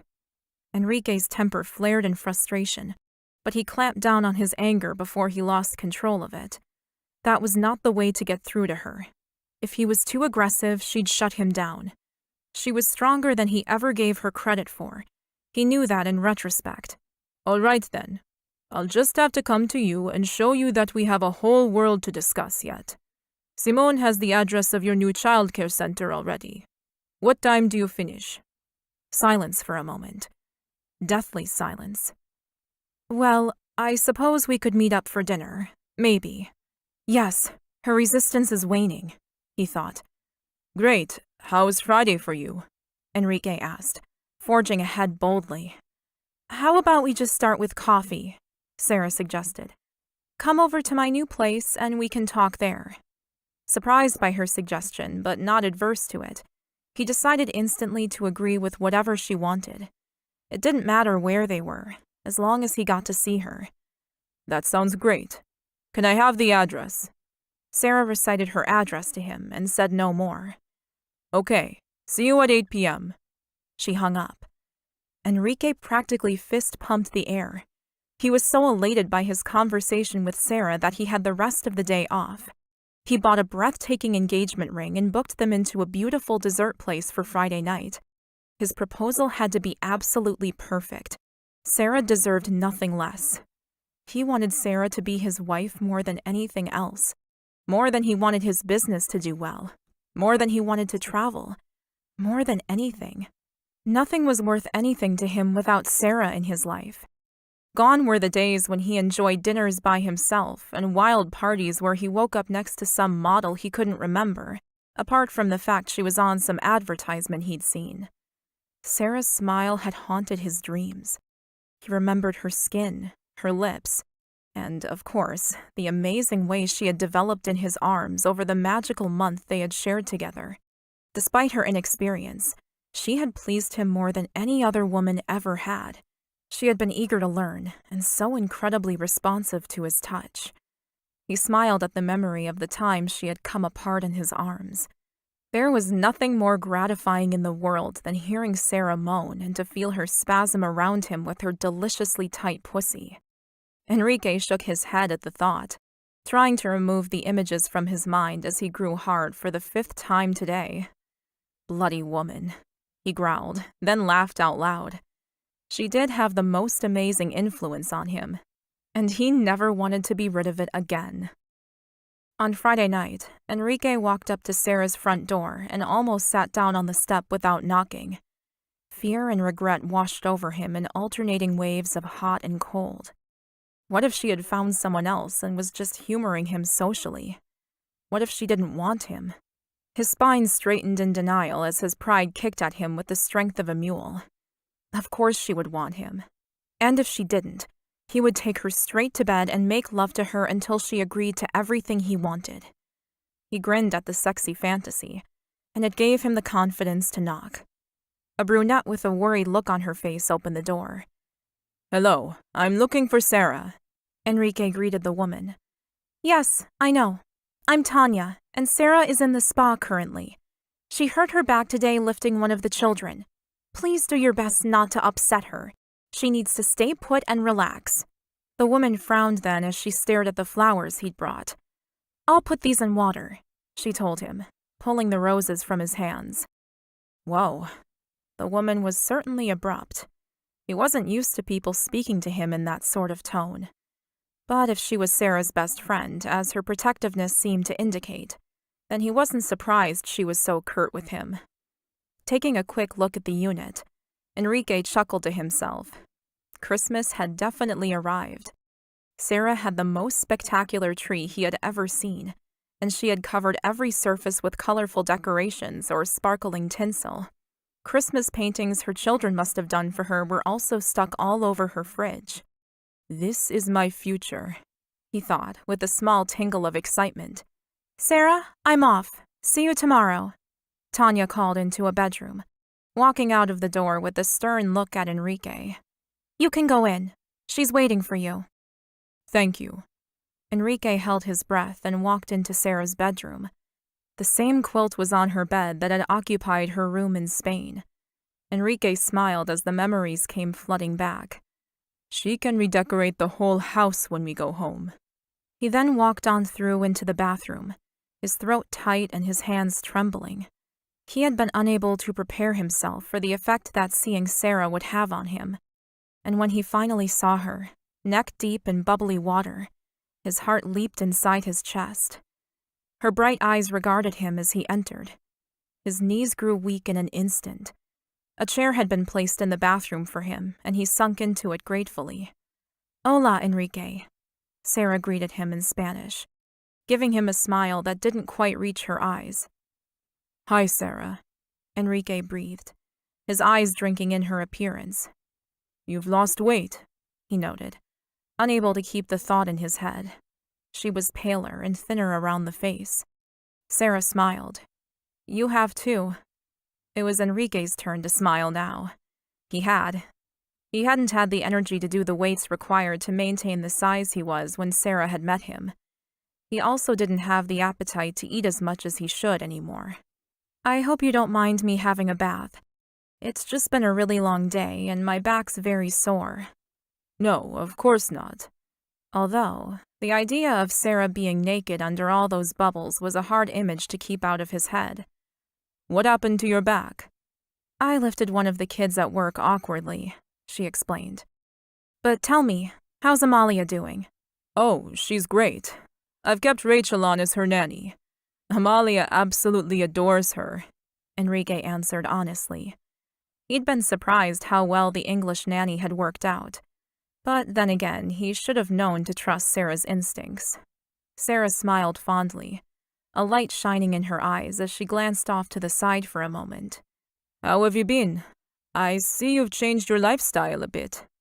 Enrique gestured to her new home. That was what scared him the most, the changes she'd made. Why wasn't she with another family? Had she built a life here that he wouldn't be able to talk her out of? Sarah laughed. "Yes, I decided if I wanted more of a social life and a family myself, I would have to stop working as a live-in nanny." "And have you?" Enrique asked, fear thundering in his heart. "Have I what?" Sarah asked. "Found someone to share this new life with." Enrique held his breath, the fear of losing her forever closing his windpipe like a giant hand wrapped around his throat. "No, not at all." Oh, thank God for that. "And how are you and Valentina?" Sarah asked, her tone strange and slightly squeaky. Enrique scoffed loudly. He had to fix whatever incorrect notions she had in her head. "Me and Valentina. There is no me and Valentina.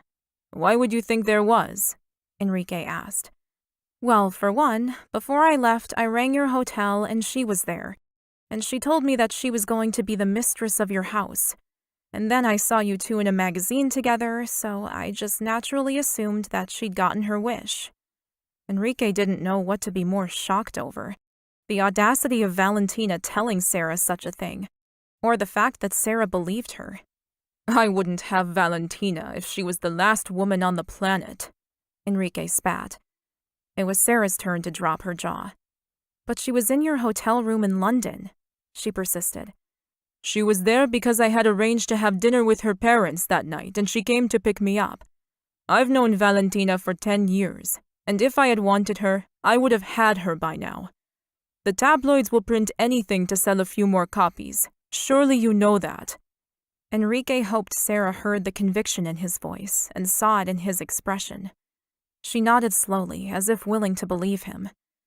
He took a deep breath, mentally preparing for what came next. He arranged the next sentence painstakingly in his head before speaking it aloud. I know what I want now, Sarah, and what I want is you. Chapter 17. Sarah stared at him. Had she heard correctly? What did you just say? She asked. She sat up in the bath and leaned towards him. Enrique moved across to the spa in the same moment, kneeling in front of her and leaning against the tub. What I want is you, if you'll have me, he added. Enrique, what the hell are you talking about? Sarah demanded from him, raising her voice. Her heart couldn't take it if this was some kind of a sick joke. I made a mistake in Spain. I was stupid and foolish not to realize that you're the woman I want. I am so sorry that I didn't tell you how much I loved you when you told me. Sarah just stared at him. She was dreaming. She had to be dreaming. This was the way her dreams always went. Things like this didn't happen in reality.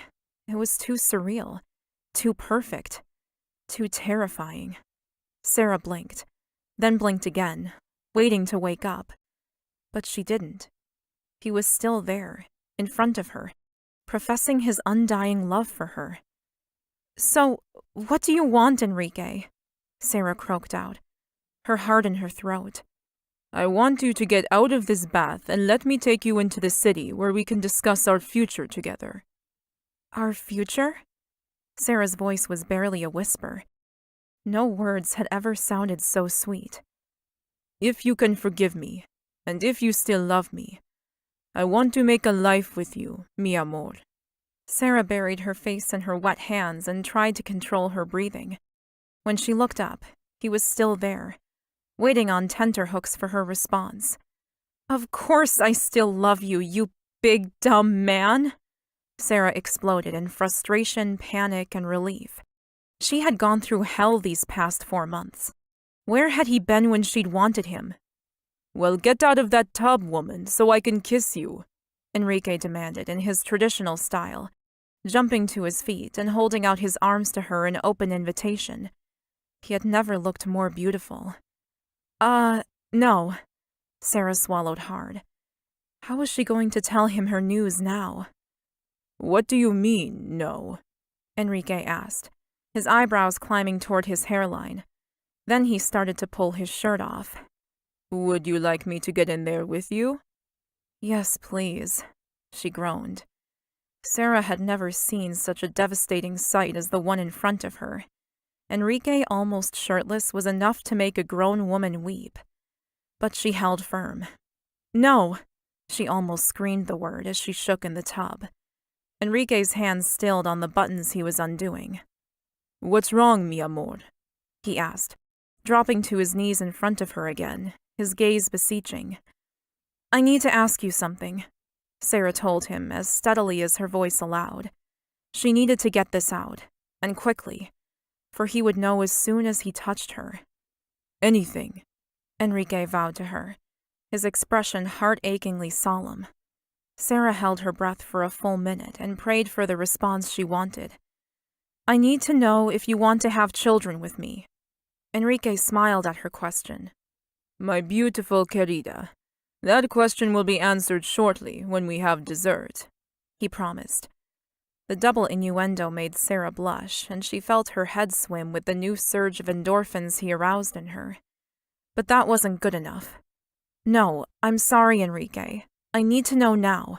I have to know. His beautiful brown eyes clouded with concern. Sarah, please.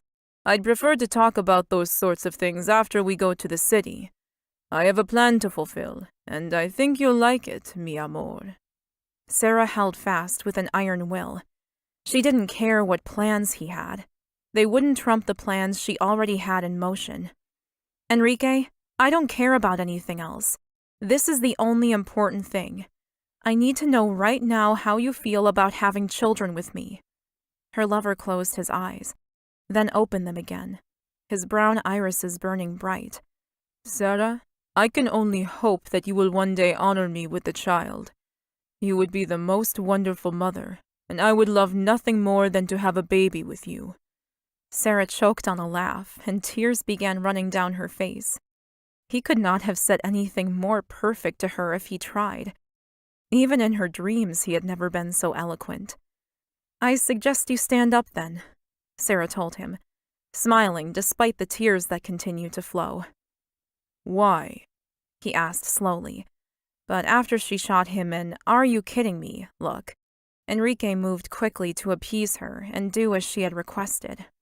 Sarah blew out a breath and swallowed the new tears down. Now was not the time for that.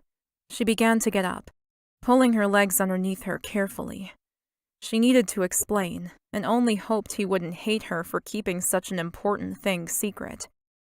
I'm sorry, Enrique. I didn't want to tell you because I didn't want to make you feel trapped. I only wanted you if you wanted me too. She looked up at him, her heart full of hope. Enrique's confusion was obvious in his narrowed eyebrows and thin lips. I do want you, my beautiful one. That's what I've been trying to tell you, Enrique soothed. Action was called for, so without another word, Sarah slowly got up. The water sluiced down her body, the bubbles clinging to her breasts and bulging tummy.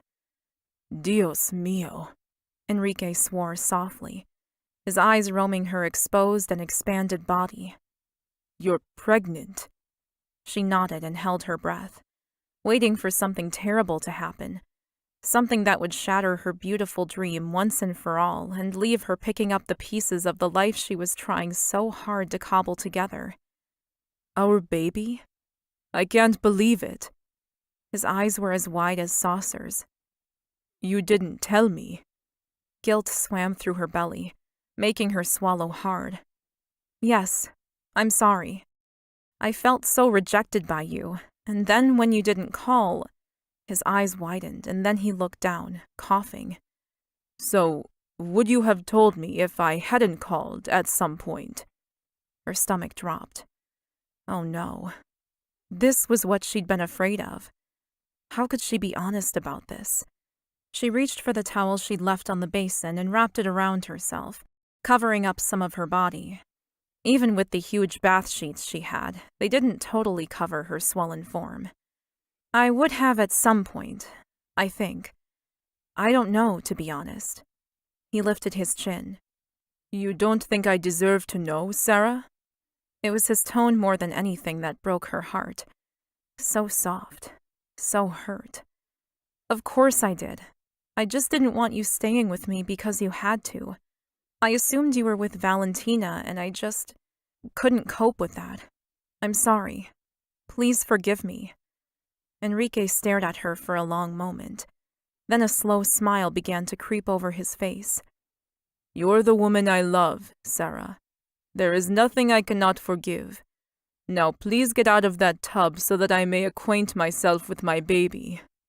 Sarah giggled with ridiculous excitement, relief flooding her chest like a sudden storm.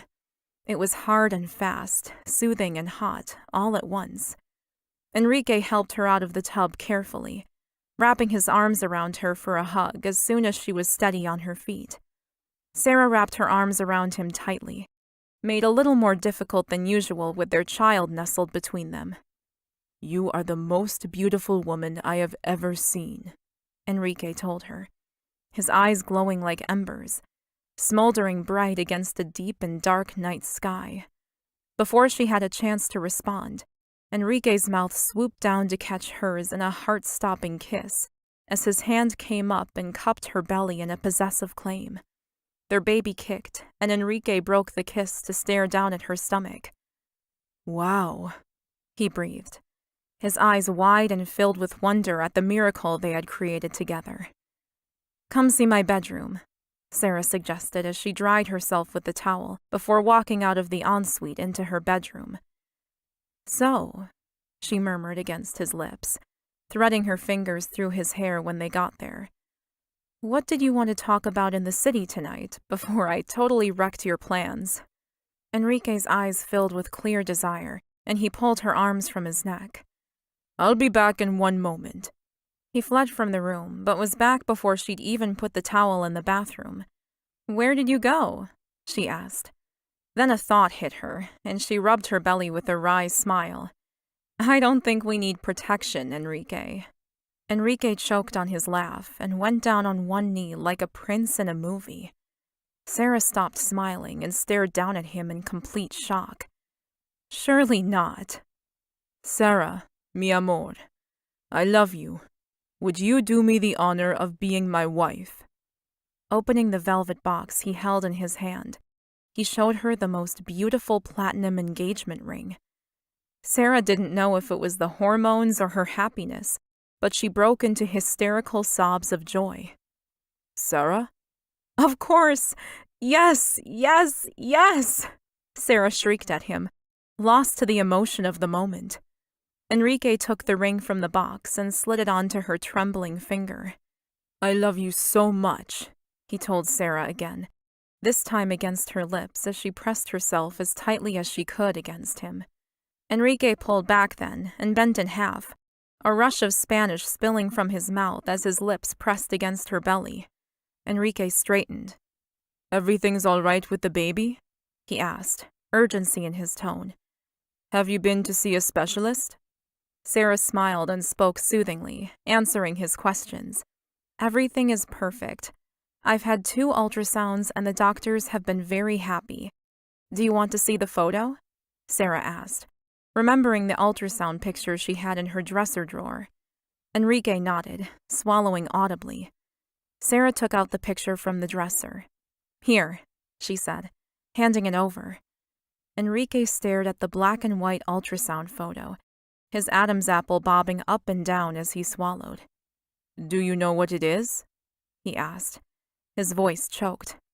Yes, Sarah said quietly. Enrique just looked at her, his dark eyes imploring her to tell him. We're having a little boy, she told him.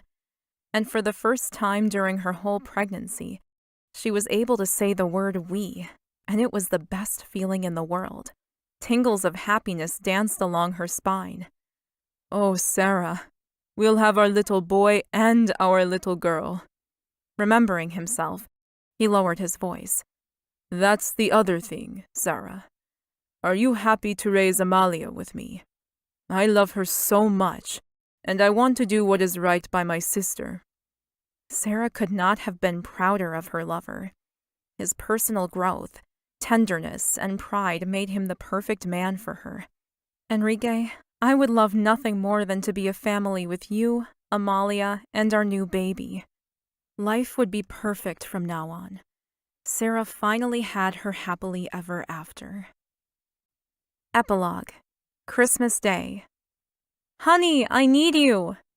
Enrique smiled from his study. Sarah rarely used the servants to convey a message. She just yelled for him. Sí, mi amor, he answered, stepping into the family room with a full heart. Amalia was surrounded by her unopened presents and was squealing with sheer delight. Oh good, you're here. It's present time, Sarah announced. She pulled him into the closest chair and then dropped onto the floor beside Amalia. Tío Enrique first, Sarah reminded her former charge, handing Amalia a present. Enrique's niece jumped up and handed the bundle to him. It was decorated in paper Amalia had decorated herself. He unwrapped the present with interest. He hadn't received a present in a very, very long time. Inside was a silver star. It was one of those that sat on top of a Christmas tree. Enrique looked up instantly. He hadn't even noticed that their tree was missing a star.